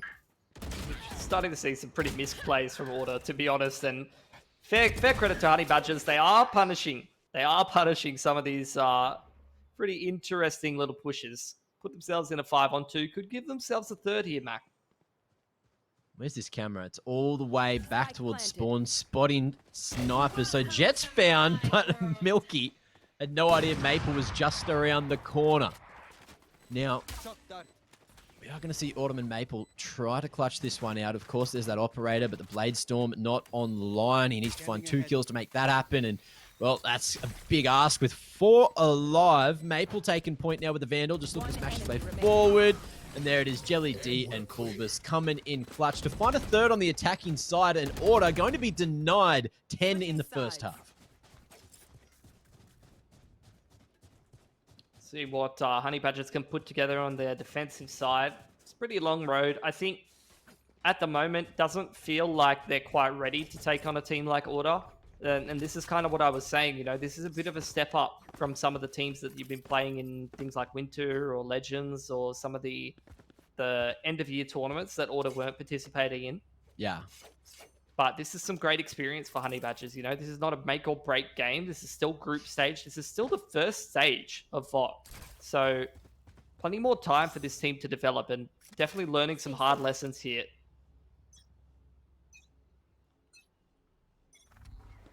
What is this lineup coming through from Order? You got something going, big bounce. Dart going to land just outside of snipers and clear out archers just as it lands. So it's all about the timing here. It looks like there's very much a set strat coming through from Order. The pincer, the timing is perfect. However, nothing has gone right for Honey Badgers. They're in some solid positions, but unfortunately, they just whiffed those shots. Looked like they were deep enough to try to play for the retake, but they just got domed. Absolutely destroyed, and it's a flawless pistol. Order. As you mentioned earlier, Mitch, they got places to be. I mean, it's just a beautiful set piece, isn't it? Smoke towards the Toxic Orb, rather, towards towards Sniper's Pit. You get the dart straight up above, wall onto the B site, and they just crunch with perfect timing. Good coverage on the Sky Flashes as well. Really is just the exact kind of execution you'd see out of Order and probably very few other teams right now. You know, Oceania. Yeah. They just have a depth that other teams just don't have access to right now. But hopefully we'll see that develop more and more. Some of the other teams over the year.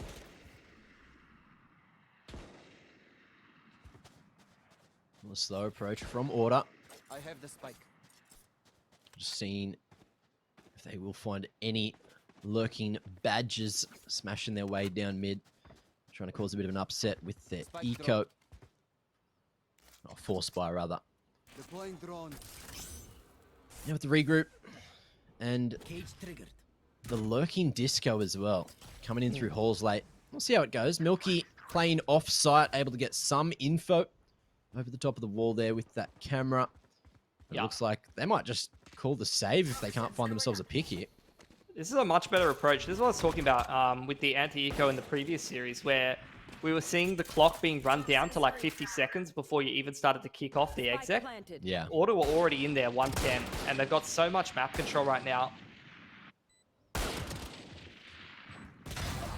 Well, Jelly coming in on the flank, and there it is. First blood found, but now Order fully aware of the flank coming through. Speaking of flanks, Disco looking to just draw a whole lot of attention coming in from TT Spawn.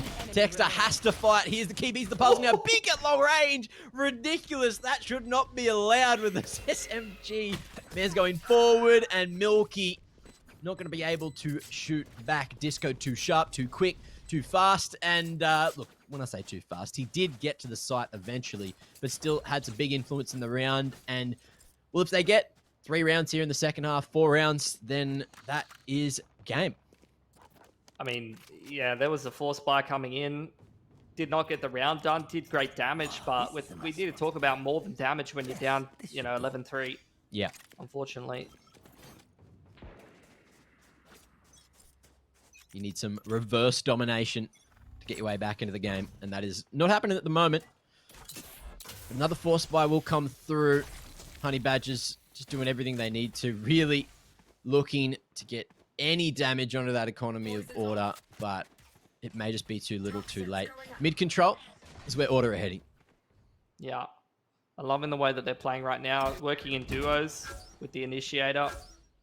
It's being able to use those pairings to take themselves some mid control. Drone comes in through mid doors as the pressure is applied towards Snipers. Cream caught in the corner, almost loses his life, but it's his teammate who pays the price, unfortunately. Fulvis as well, just couldn't quite land the ones he needed, and Cream is just no-scoping up a storm. Nothing working for the man. Swab going to be stuck over towards the container now. Flicks around with the Guardian, able to find one, and maybe a chance for control. Texter just pushing, allowing himself to be tagged up, and that might have been a mistake. Right out in the open, Suave looking sharp with the Guardian. And back on this 3v3, all the remaining Order players are going to be heard moving out towards B, but Milky walks into the open. He doesn't wait for Jelly to strike, and Order to just dance it around. Buy in time. Plant goes down. It's up to Disco to cover. Tuck said, I don't care. I'm getting this down. I'm doing my job. And now it's up to Suave to try to clutch. Man's already found himself. There's 2 kills earlier in the round. He's hunting for more, but he's going to find absolutely nada. Disco holds a nice tight line and will connect. 12 on the board. 1 remaining. A whole lot of match points for Order to play with it. Yeah. I mean, there's not much to say about a game like this. I think this is the kind of game that we see a lot in, you know, multiple leagues inside our domestic region. Like, we've been casting all of these leagues for so many years, Mac. And I think it's the same kind of storyline again and again, right? Where you have these teams come up like Honey Badgers. They've done a great job qualifying for the VOT. And these are the kind of games where they're going to learn a few hard knocks. They're going to learn a few lessons. And we're going to see how they develop from here. Still got a whole nother game in this series. So they could definitely do better than the Breeze, which I haven't seen too many official reps on. So this is definitely not the best edition of Honey Badgers, right? So it's like, you know, a warm-up map. give him a chance in the next. We'll see how it goes, but there's been absolutely no defense at mid. Honey Badgers, they've opted to push through A main instead, which is a world of info on its own. However, that spike's starting to make its way in through Arch over towards the B side of things. Maple finds first blood. And the two remaining Honey Badgers players on the A side are a long way away. There's going to be not too much help coming in over towards the B side of things. Guardian almost works out, but he's whiffed a couple initially. And Texter, open arms to take himself another. This looks like it might be all she wrote here. Oh, Disco. This is a disgusting position to be in as well. Might even find himself a knife. However, opts for just the pick, peeking together. And they're going in, fighting fists on fist order, 13-3 in map 1 of the series, taking their map pick. Yeah, pretty convincingly. I think you had a couple of rounds which looked decent for Honey Badgers, but it felt like they were a little bit behind the 8 ball. I could even see it. I've seen so many games exactly like that between teams of those kind of calibers where Order was setting the pace early on. They were kind of bullying them. Then you had the response to that initial kind of play style, and you already had the adaptations coming in. There's just not another team that knows how to beat an underdog like that than Order, and I think that's why they're so difficult to beat. Right. We'll see though. Honey Badgers, like I said, that's not the best version of them. They've got other maps in the pool that they played a lot more. Haven't seen as many reps on Breeze. So let's see how they go given another map. Well, look, Texter, Disco, and Tux all rocking at least 2 KD, if not more. Just doing a whole lot of work in map number 1, but we've got a second map to get to. And to get there, of course, we have to go to another ad break. So we'll see you on the other side of this for map number 2.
Well, map number 1 was a whole lot of fun, and map number 2 probably going to get the job done as well. Icebox, you know it, you love it. I love to see it because you got that crazy up and down gameplay going on. You can jump on the containers, you can hide in little corners, you can pretend you're a bloody snowman, and maybe hopefully people will run past you. I've never seen that work, but if players at this level can make it happen, like I feel like we could see pigs fly. What do you reckon, Mitch? Yeah, I've seen that snowman hoping people run past you strat work pretty good at like be long. You know, you hide in one of those corners, a couple people run past you. Could be a recipe for success. I'm just keen to see a little bit more from Honey Badgers. I feel like, you know, you go back through some of the stat sites and you look at what kind of maps these guys play. Just haven't seen very much Breeze, but Icebox, at least they got 3 reps on it, and a couple of those games are pretty recently. They've got a win over X Wildcard. They've got a win over Bonkers and then an OT loss against Bonkers. So these are promising signs that they could at least compete with some of the decent teams here in VOT and some of the qualifying teams here in VOT. On this map, is that good enough to compete with Order? Hopefully a little bit better than what we saw last map. I don't expect them to win the map or anything like that, but I expect to see a little bit more of what Honey Badgers is all about, at least. Well, fortunately for you, Mitch, you get to see it right here, right now, because Agent Select is live, and we may have a complete mirror matchup coming through. Wouldn't be surprised if we do see that Sova coming onto Suave, because he played it just before. So, no surprises. You know what's interesting, though? Disco's not on the Killjoy. He's on the Reyna now. Very true. I wonder That's a if change up. Something's changed in the meta. Something's changed overseas that we may be seeing emulated here. I guess we will see once we jump in, because Honey Badgers, they're rocking the same. But who's going to be looking sharper on the Reyna? Who's going to be feeling it? And all the Honey Badgers looking pretty sharp. Oh, yes, Suave. That's the geese at that haircut. mullet. You love Even to if see he it. doesn't win this series, he's won in life, you know, with that kind of haircut. That's beautiful. Of course, the Order boys as well. Disco looking sharp. What a great forehead on him. He's got that is an great excellent forehead. That is just beautiful. It's all we can see. So, someone's gonna have a chat to him about camera placement. Maybe he's nose conscious. Maybe he's just scared about someone seeing his nose. Either way, we will see Disco at some point. But for now, we get to see him play in the server, because that's what matters to you guys. Of course, you care what's going on with these agents, you care about Icebox, and you care about who wins this matchup, and if an upset's on the cards, because it's going to have to be a reverse sweep, and it's a big ask for Honey Badgers. Yeah, absolutely. Order going to kick things off on the attacking side, though. Seems like a pretty quick set play over here towards A. Jelly D's found his way in towards Heaven, so he could have a lot of impact here, having at least one pick to his name. He's going to dismiss out and find the Sova as well. Oh, not quite. Okay. Nice pick coming through from Tux. In Order, they're worried about another flank, so holding their ground for the moment. Just waiting for this aggression through. Of course, that wall still set up for the defense over towards B. Yeah. Good old B retake wall. Yeah. Stock standard.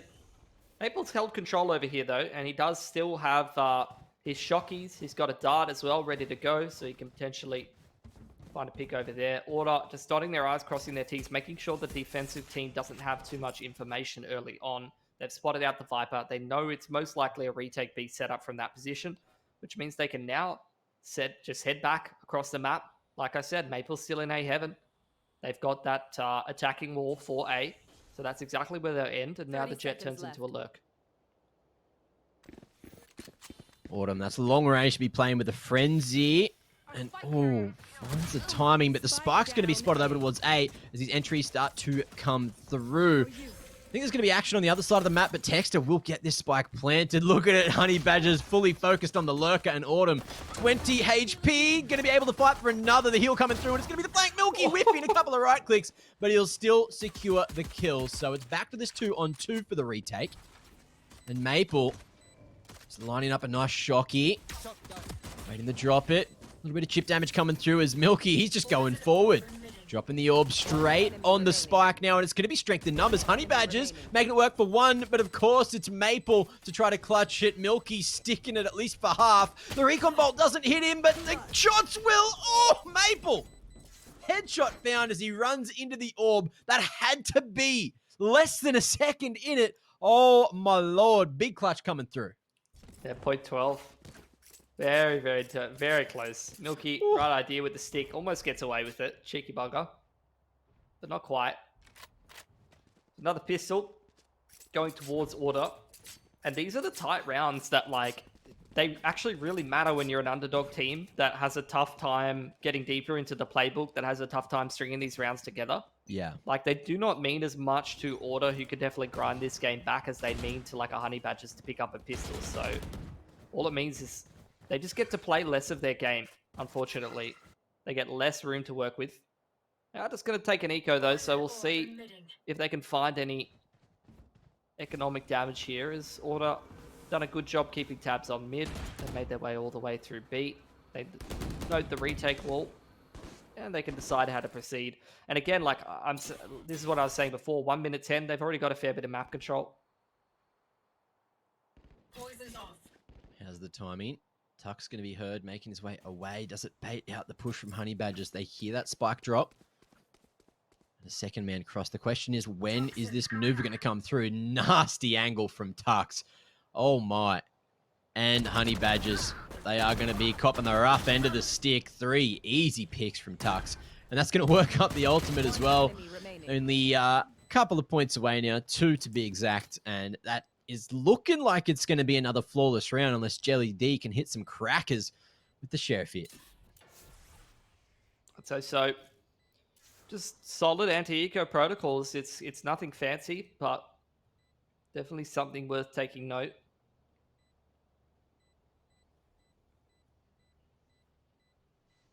All about the exits now. Yeah. For Jelly D on the Reyna, making the job of resetting Order later on a little easier, making their bonus a little less strong. That's a good start. He's got potential for the overheal as well as he picks up the rifle, but he's going to use Dismiss instead. And get away with the save. Yeah, he's looking to go down with the ship. He knew it was a Vandal, and just how important that would be for Order to save. They tried to go for it, but he took it deeper into the implosion, explosion, bloody expansion. I don't know, whatever you want to call it. And it was unretrievable. Confirmed? Yes, hopefully. Yeah, I spoke to Riot, and, you know, I'm good friends with Riot, and they told me that expansion is just around the corner, Mitch. Nice. What's in it? Is MasterChef in it or not? Oh, wait, no, it wasn't an expansion. It was a new act. It was just, you know, the one that everyone expects with new agents and maps and stuff. There you go. Marshall invested in. Again, it's this B-long control. Exactly what we expect. Updraft, Jet creating pressure, get the Sova join coming out. That's an interesting orb. Haven't seen that before. Milky was just happily tanking the rest of the dart pulses. Didn't want to run out into the open and risk his life. Good spacing coming through from Order in case anyone was to swing around that corner at mid. But again, yeah, that orb is something. Maybe it was just used to try to get back to safety, to play around that ice wall. Oh, Milky's done a good job. He's found first pick. He's really slowed down the play from Order quite a bit. Dart being lined up here from Maple as Order now have the gas to be able to proceed through middle if that's what they want. Drone comes in, though. That's really going to halt them for the time being. They try to hide from it. Does spot out Tux at least, but that's nothing crazy for Honey Badgers. They know the Viper usually is over towards middle. This is going to stall Order for even longer, though. Again, Tux has to wait for the gas to be able to complete this play. Here's the mid-round push. This might actually be Honey Badgers' undoing. Whoa. That Bulldog just laying down the groundwork. Disco with a little bit more as well. Jelly D feeling it, but he can't go back for more because Texter looking too sharp there with the Vandal. Got himself a slow orb as well. And Order, they need to get this spike planted. Getting the site just in time. Disco looking to make it happen. Texter, great coverage. He's going to fall though, and it's up to Cream now. A one-on-one, duelist on duelist, and Disco, he loses the timing, but he is going to hit a nice flick to secure another for Order and keep this map looking flawless so far. Yeah, unfortunately for Honey Badgers, just walking into the setup there from Order, that can sometimes be the power of just cutting sound for long enough. Sowing the seeds of doubt into the other team's mind about what your intentions are, and Honey Badgers not really gathering enough information towards A to feel safe sitting on that setup for much longer. They go for the mid-round push, and unfortunately it ends up kind of biting them in the butt, losing that 5-on-4. Let's see if the Pistols can get anything done here for Honey Badgers. Classic going to be heard, and now Order fully aware that there may be some aggression coming through. Oh, 2 for 1. Favoring Order. With that drone as well, just checking all the nooks and crannies. Rez are going to be invested as well, just to make sure this is as healthy of a round as possible. Swab, though. Spike down A. Slides one in with the Sheriff, and it's up to Fulvis in a 1-on-4. To get any work done with the Sheriff, we know that he's sharp, we know what he's capable of, and that's exactly what you want to be looking for, trying to spam back, but he's definitely coming out a little bit worse for wear. That battle through the wall. And it should be a 4th secured here. We'll see what Order do. Showing a bit of respect now to Fulvis. They don't want to throw the round away. They just want this as clean as possible. Just all watching an angle or two. Spam comes through. I don't know if that was heard, but Autumn, eyes on the prize, picking himself up a quad on the anti-eco. So he's got that Blade Storm online and ready to go into another gun round coming through from the Badgers.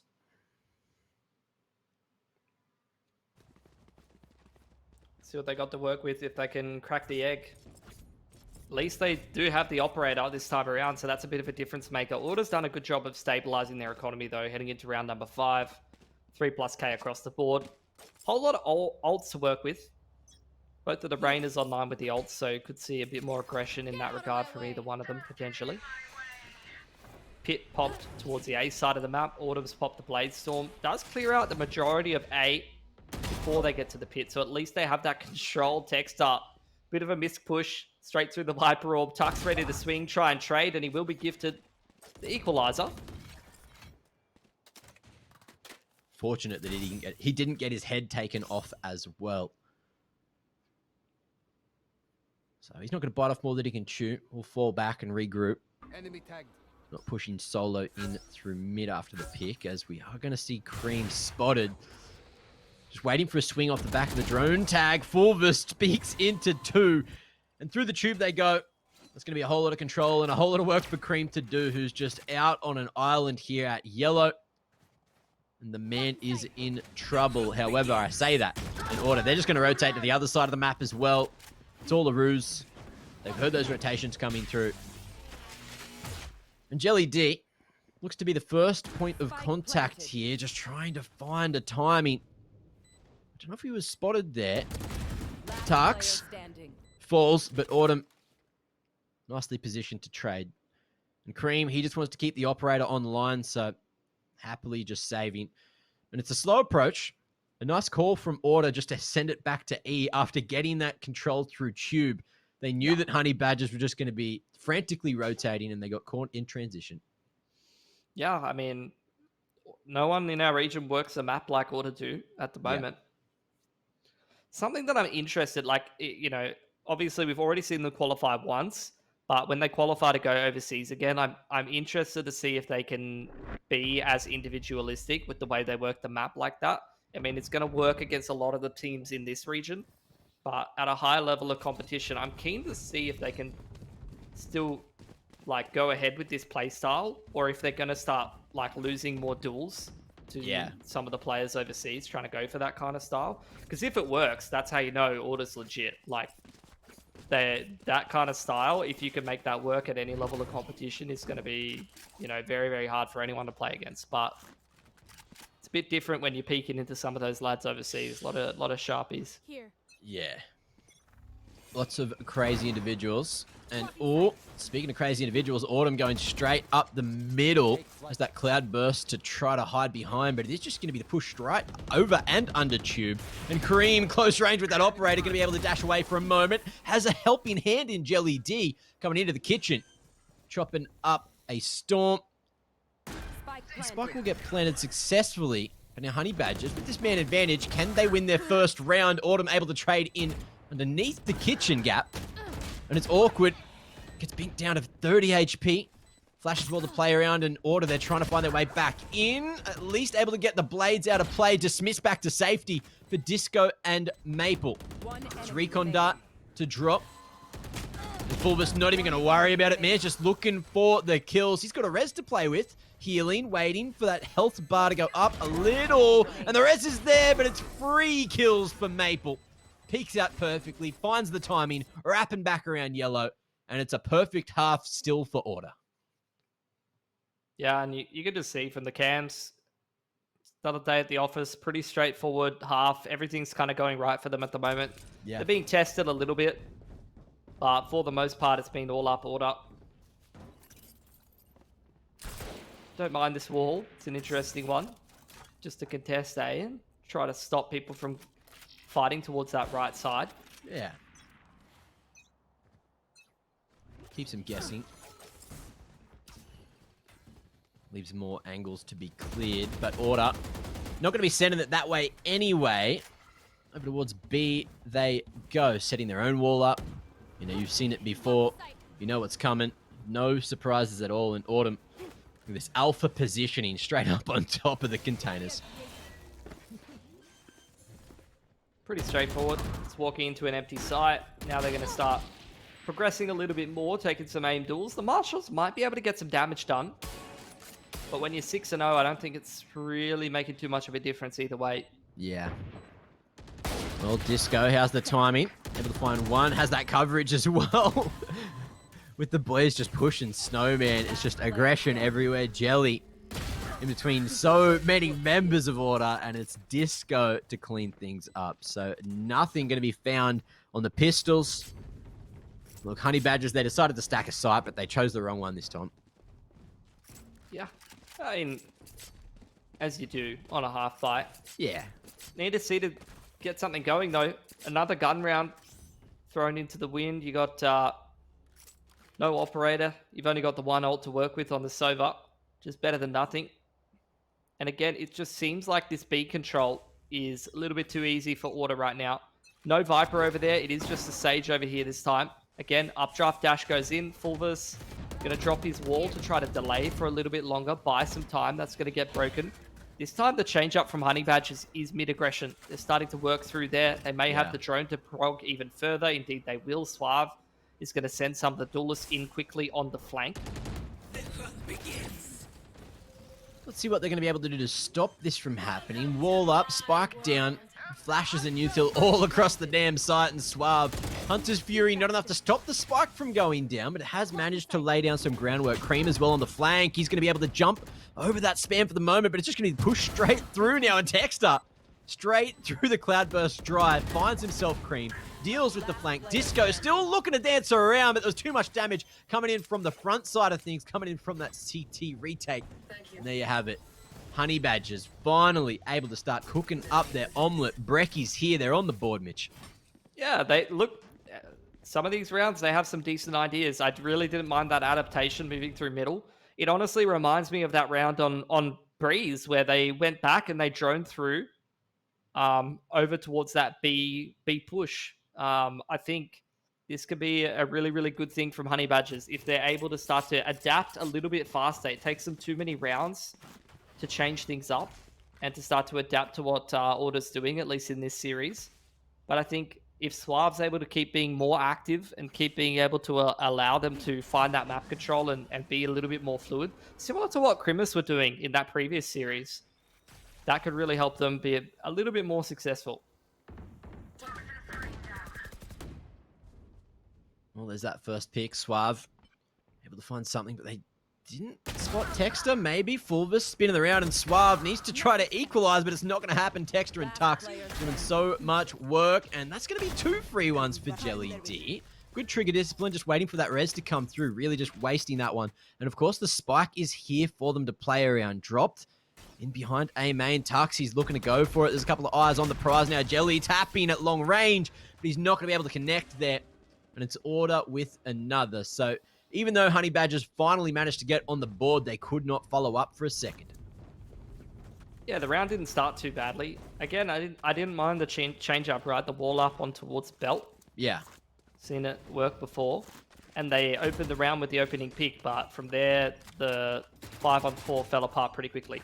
Yeah, the response, the protocols, just there for Order. You can see it working nicely and going in to round number 10. Are we going to see Order take another? Honey Badgers, if they're to take this round, they don't have a whole lot to do it with. Yep.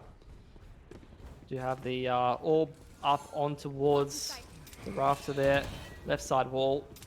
Pretty no-nonsense A execute in here for Order. Bit of a retake setup here for the boys on Honey Badgers, seeing if they can ping any of these players or find them. Timing push from Jelly D, pretty nice. That's another 5-on-4 for Honey Badgers. Really sneaky play going out with 10 HP and able to dismiss away.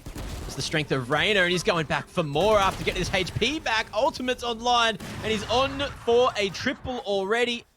Spike going to be tapped, at least half ticked, surely. Tucks over the top with that operator, looking like they're happy just to save. Of course, that wall's in the way, and Maple, not a lot that he can do here, except maybe survive, which he'll opt for right at the end. And there it is, 2 on the board. Honey Badgers, better late than never. Yeah, I think that's what we need to see a little bit more of from them. Like, they seem to thrive when they're being active, you know? I've seen a little bit too much stagnation from them so far this series, and it hasn't worked for them. Order, when they've been allowed to play their game, they're working the map.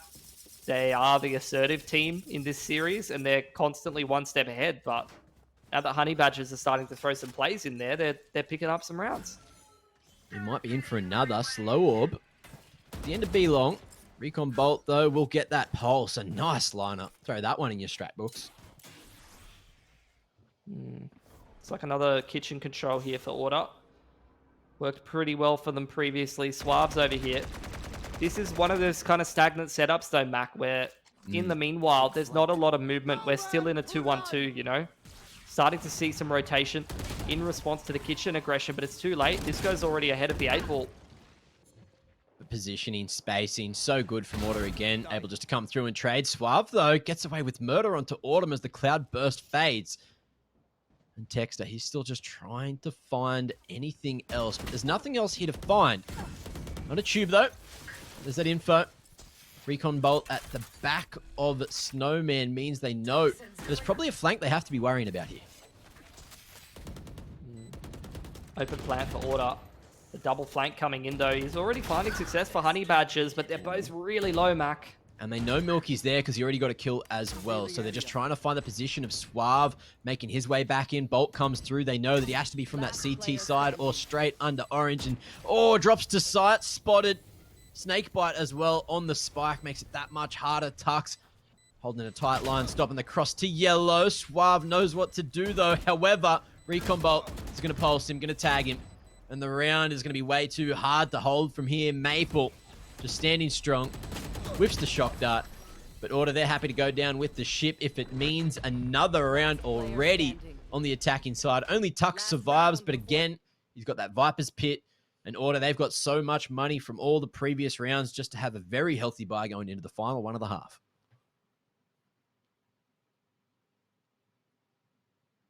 See if they can make it a double-digit half for themselves. Do have the pit for Order, help them out in that post plant. Cream 1 off knives, see if he's going to be able to snag himself this orb and give himself a bit more firepower. If Fulvus is able to get that orb or a pick, Sage Res could definitely help out. Order, see what kind of a setup they're going to be going for here. Got to sort out a few tech issues first. Haven't seen the Viper over towards B. It does seem like Honey Badgers not really moving the Viper around too much. Seen a couple of those retake walls come out over towards the B side, but seen a lot of this A wall as well. Just haven't felt like the Viper has been too impactful for Honey Badgers, you know? It feels like Order are never really getting disrupted by the wall timing and the gas going up.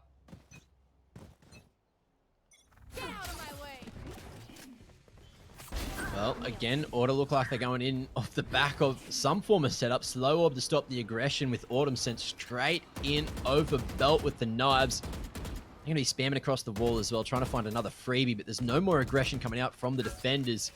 I say that, but Jelly D's just chilling here at elbow, waiting for a push in through, but that wall's going to go down with Milky falling. Jelly D, he's going to hear a couple of footsteps away. But is he baited? Looks like he may just be going toe-to-toe with Autumn. He'll win it.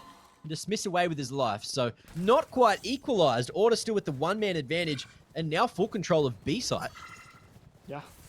I mean, even after getting that opening man advantage, they don't try to contest the Viper util too much. They're going to call the audible. Viper's pick comes out, wall plant, and they put themselves in a 4-on-3. Spike planted. Fulvis over the top, just trying to find any info. Text up. Whoa. Timing looked good. Fulvis in this position. Surely that barrel's spotted. Texter hasn't noticed it. It's going to be the push coming in. Under tube. Suave finds one as Tux returns another. Fulvis finally felt. But again, trades favoring Order, and that's going to continue to be a factor. Pitch surely about to fall. There it is. How's the timing? Not good for Honey Badgers as Order just fight for the W. There it is. The 10-2 half. What they were looking for on Breeze, they found on Icebox. Yeah. At least a couple of promising signs in there for Honey Badgers. A couple of decent rounds. Not all of them that went their way, but still some success being found. Jelly D on this Reyna. He's had a couple of good moments where he's playing exactly how you want a Reyna to play, you know? Taking matters into his own hands, going for those cheeky picks into the dismisses. But again, you know, it's a similar kind of story that we're used to painting. This is a new team that's qualified into VOT, I believe, for the first time. At least, you know, a team with not a whole lot of experience, and you're going up against the #1 team. This is usually the kind of scoreline that we're going to see. So it's all about them just going back to the drawing board. Yeah. Learning a little bit from this. Because Honey Badgers has already shown us that they could beat Bonkers and teams like Krimis and whatnot. So the potential's definitely there. But winning a game like this is going to be a little bit harder. So far this round, not too bad. They're taking some B long control. Order came into the first pistol round with a set piece, if you recall. And, oh my, second time's a charm. Just going for that aggressive play through A main, picking things off. Bit of mid-pressure, and now just rotating in with all of this utility thrown from the remaining Honey Badgers members. Cream going to be able to go forward and find one, but not quite the second man. There's info. It's going to be strength in numbers. And it's brought back to this 2-on-2. But again, Maple, big flank coming through. No plant, no spike to get down. But with 50 seconds, there's a chance now for Suave. Sober on sober action, and Suave will save the day. Honey Badgers not out of the game just yet. Oh my, leave him alone. None of that. All right, look, you can't resort to violence like that. He's certainly got the hair to be disrespecting like that. That's for sure. Love to see it. Trying to get into Order's heads to formulate a comeback, right? Yeah.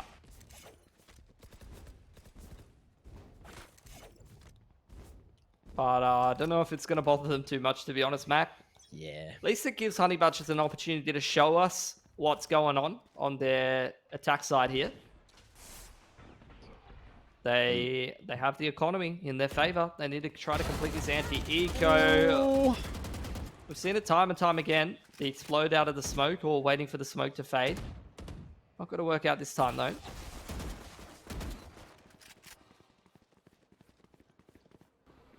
Yeah, strength in numbers. Hard sometimes.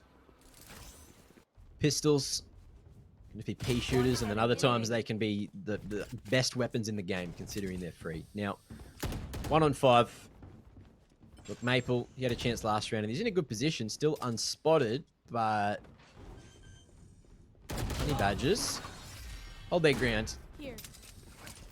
Not playing silly buggers, and lock themselves down. A flawless 4 on the board now, and that's going to be nice for the economy.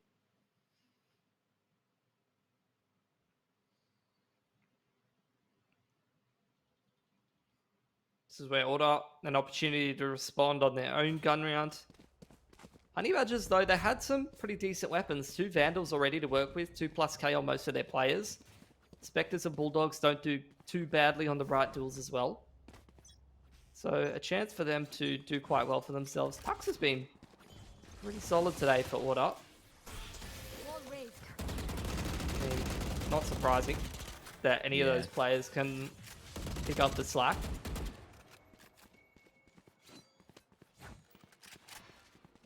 And Order, again, just playing things passive, not going too aggressive now that they've got some guns to play with. Don't want to be giving over any free upgrades to Honey Badgers. Wall as well as drone invested here to clear out some of this A control. Honey Badgers definitely pulling some rotates over towards the A side of the map from Order. Obviously, Tux hasn't seen anything towards B, which is going to allow them to lean pretty heavily towards A. Texter rotating through the enemy orb. He's going to find himself a couple players in kitchen. Not going to be able to fight toe-to-toe this time. And now that leaves Tux extremely solo over towards Yellow, who's able to fight for one, expecting this B long aggression, get some damage off onto Fulvus, but not enough to stop him from making his way forward. Spikes here, controls here for Honey Badgers. And they will get this one down. So, wall to play around at least. But look at this flank coming through from Suave. Is he the key piece of the puzzle that locks this one down? Or is he going to wait too long? Okay, burst coming through. Able to get one at long range, but not a second. Big trade from Autumn to keep Order in the round. They're just looking to edge forward. Tapped again. They know he's close, but again on the Cloudburst fading is to swing around. Cream in such an awkward position, but it's a two-man peak, which is too strong. Honey Badgers find a fifth and fend off the first gun round from Order. Yeah, really well done. Starting to pick up a little bit of momentum here. Again, into another anti-eco. A bit more of a half buy, so a bit more dangerous this time. Some more firepower to work with for Order. But Honey Badgers, only one player surviving. It's going to take a bit of a toll on their economy. But like I said, that was kind of their bonus. They had the Spectres and the Bulldogs to work with. So look, Honey Badgers, this is where they get clean anti-eco. They go 6-10. Maybe they only lose 2 guns, and they're in a pretty good position. They've got jet knives as well, which can supplement the economy a little bit more going forward if they need to. Yeah.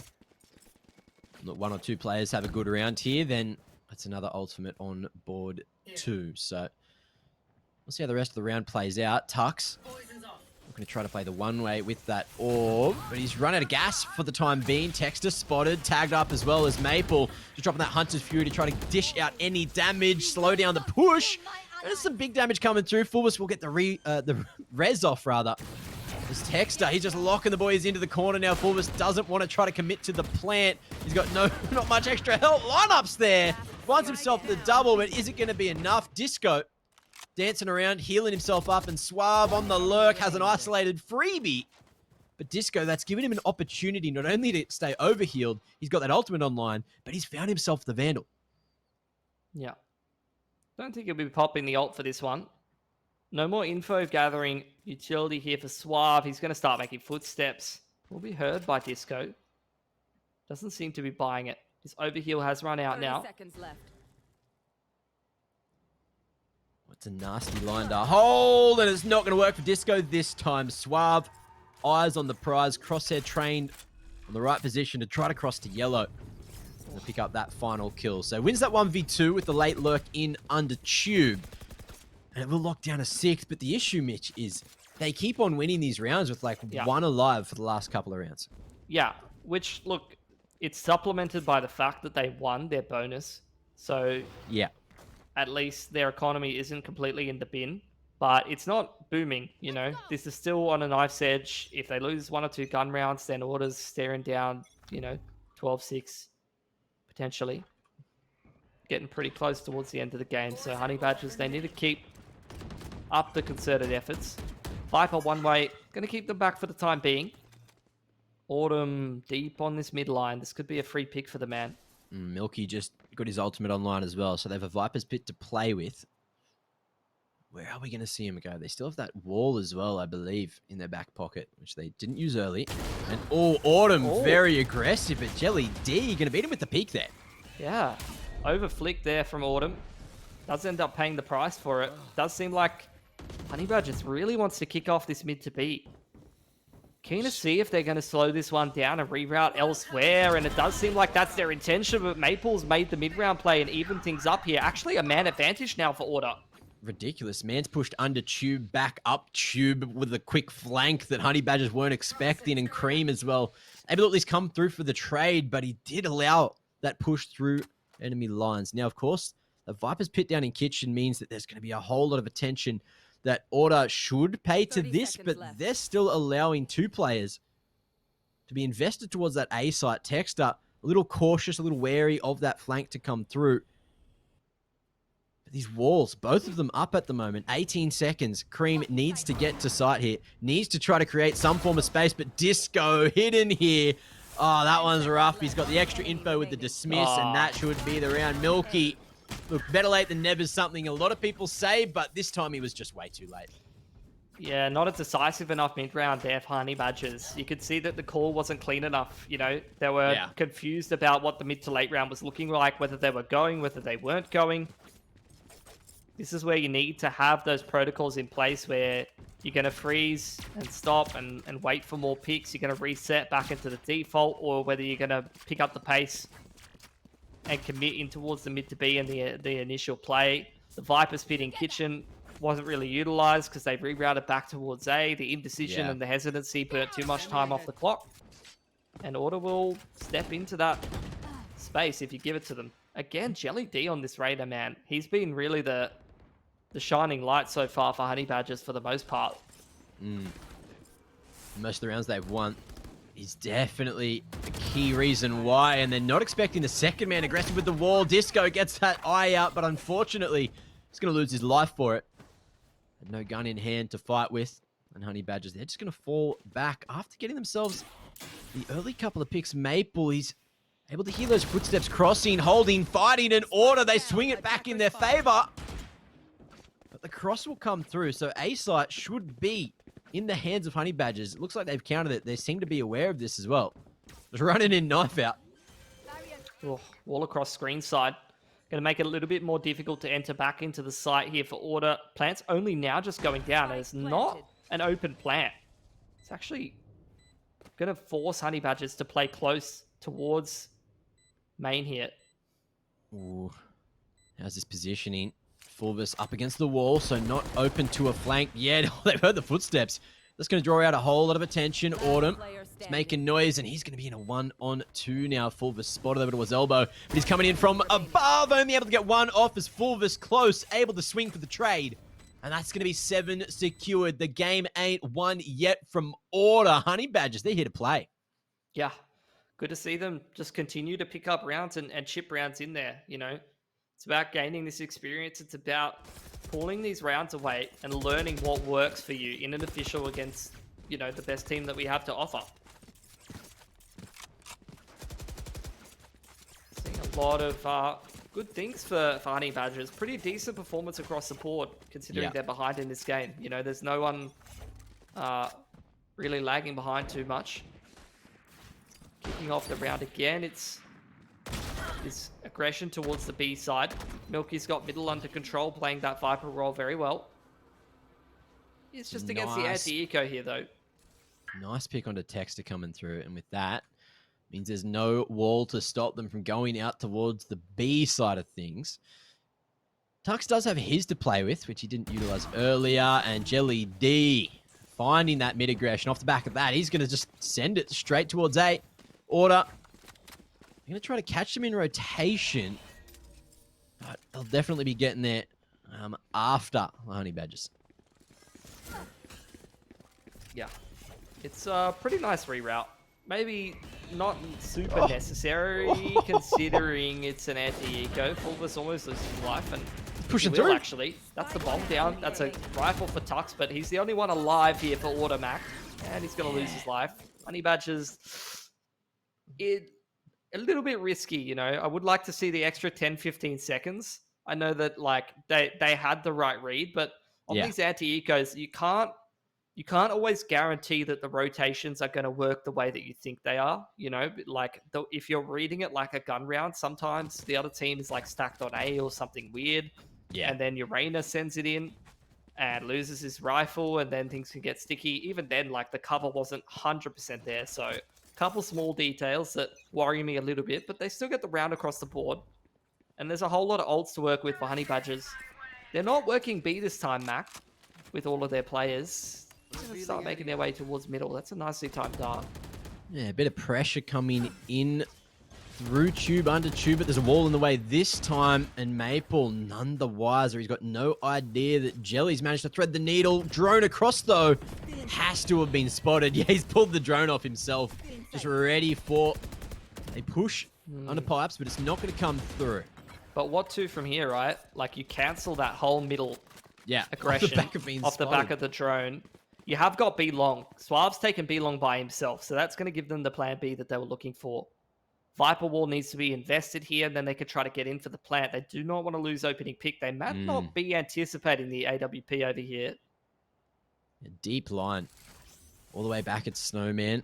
Bolt coming through as well as the wall. Is he going to be able to get up over the top in time? No one's gone that direction anyway. The spike will come down. Pit as well invested just to try to buy some extra time. Nice. Cream. Sneaky pick. And dashes back to safety. That's going to be the numbers. Yeah, very, very nicely done for Honey Badgers. Plan B working out beautifully. Thanks to Suave, they had to cancel the mid-aggression. But with that B long control, this is what defaulting's all about. Taking that map control to give yourself options. Order already on a save by the time that they lose that extra player. And Honey Badgers are cooking with gas right now, looking towards that double digits. This is definitely turning into a bit of a game. You could see whoever the two were, I think it was Tux as well as Disco. They were on their way across from CT spawn. They lost one pick and instantly started like moving back towards A. They were like, look, if we just keep 4 guns alive into the next, look, our finances aren't in the best situation. But if you got 4 rifles in play, that gives them a very good chance in the next 3. Less as much, but look, it's still a chance. You got that operator in play, Autumn. He had it in the right position. Unfortunately, there was just way too much util thrown towards him, and it didn't really stop whatever was happening, right? So Order now just 2 rounds in the lead. They're just trying to figure out what to do to get across the line. Yeah. And thinking things over a little bit. Let's see what they come up with. This is what I wanted to see out of Honey Badgers, though, you know? Yeah. Would seen way too many teams play Order and just go, look, we got stomped on the first map. Let's just let it by the wayside. But they're really in this one. Yeah, and this is what I wanted to see for them on their on the map that they're a little bit more familiar with. It's one of those things, right, where you give them a taste, and then all of a sudden, Honey Badgers, they have this realization, we can win. We could win rounds. Yeah, no, 100%. It is like that, right? You know, you need to pick up that confidence.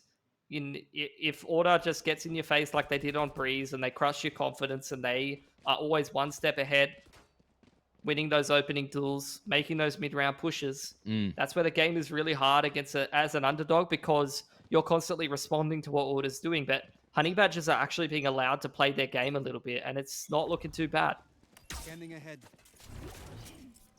Just demanding some respect. I mean, they forced the timeout out, right? That's more than most teams.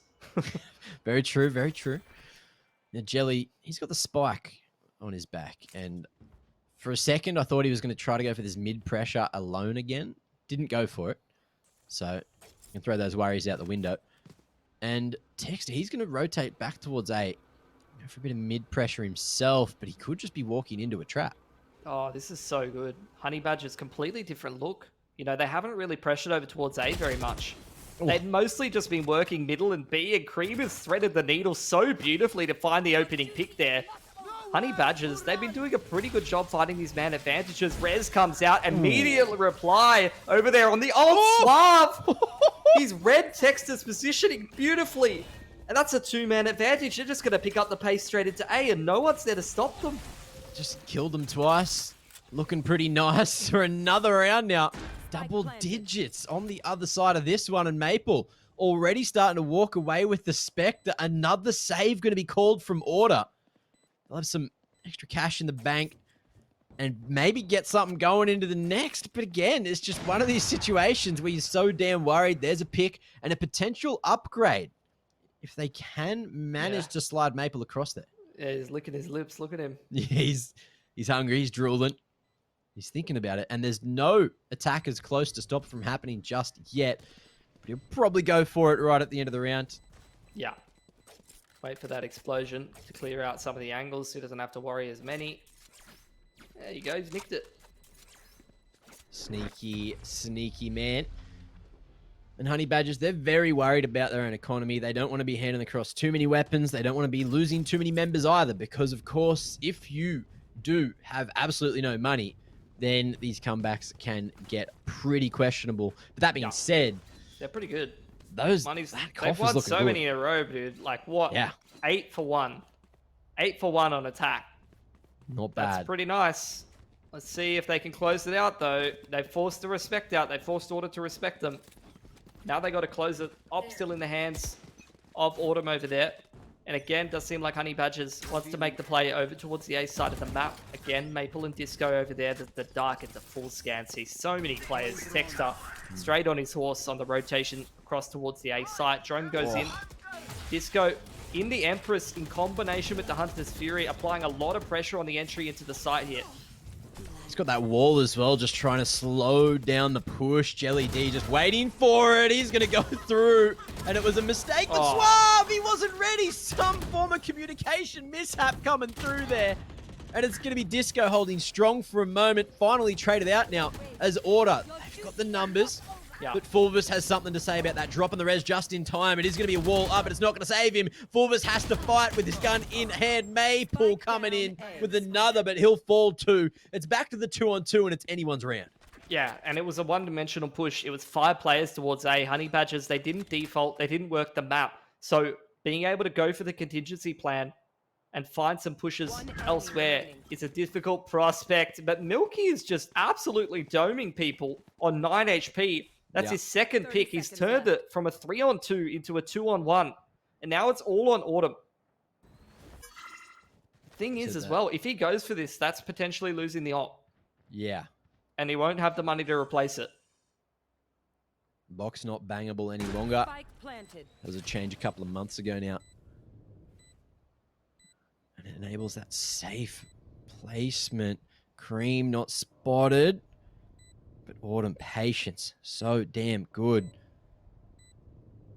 How's it going to work? Man knows that he's probably in this position. Brings back to that 1-on-1 and with 9 HP Milky. He's already had a huge round, but he's got to go one bigger.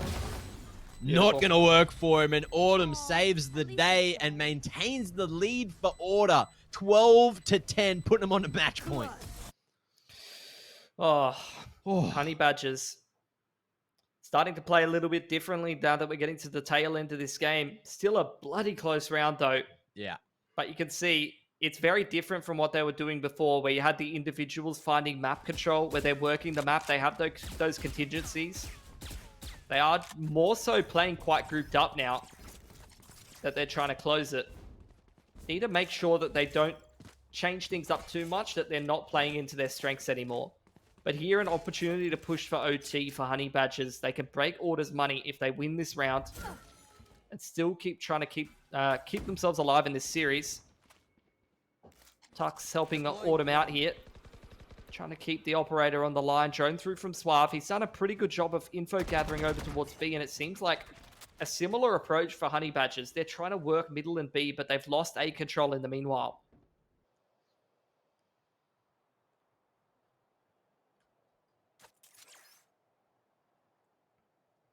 Disco has gone very advanced, though, up in the sniper's nest. Is he going to find a good timing, or is he going to get stuck between a rock and a hard place?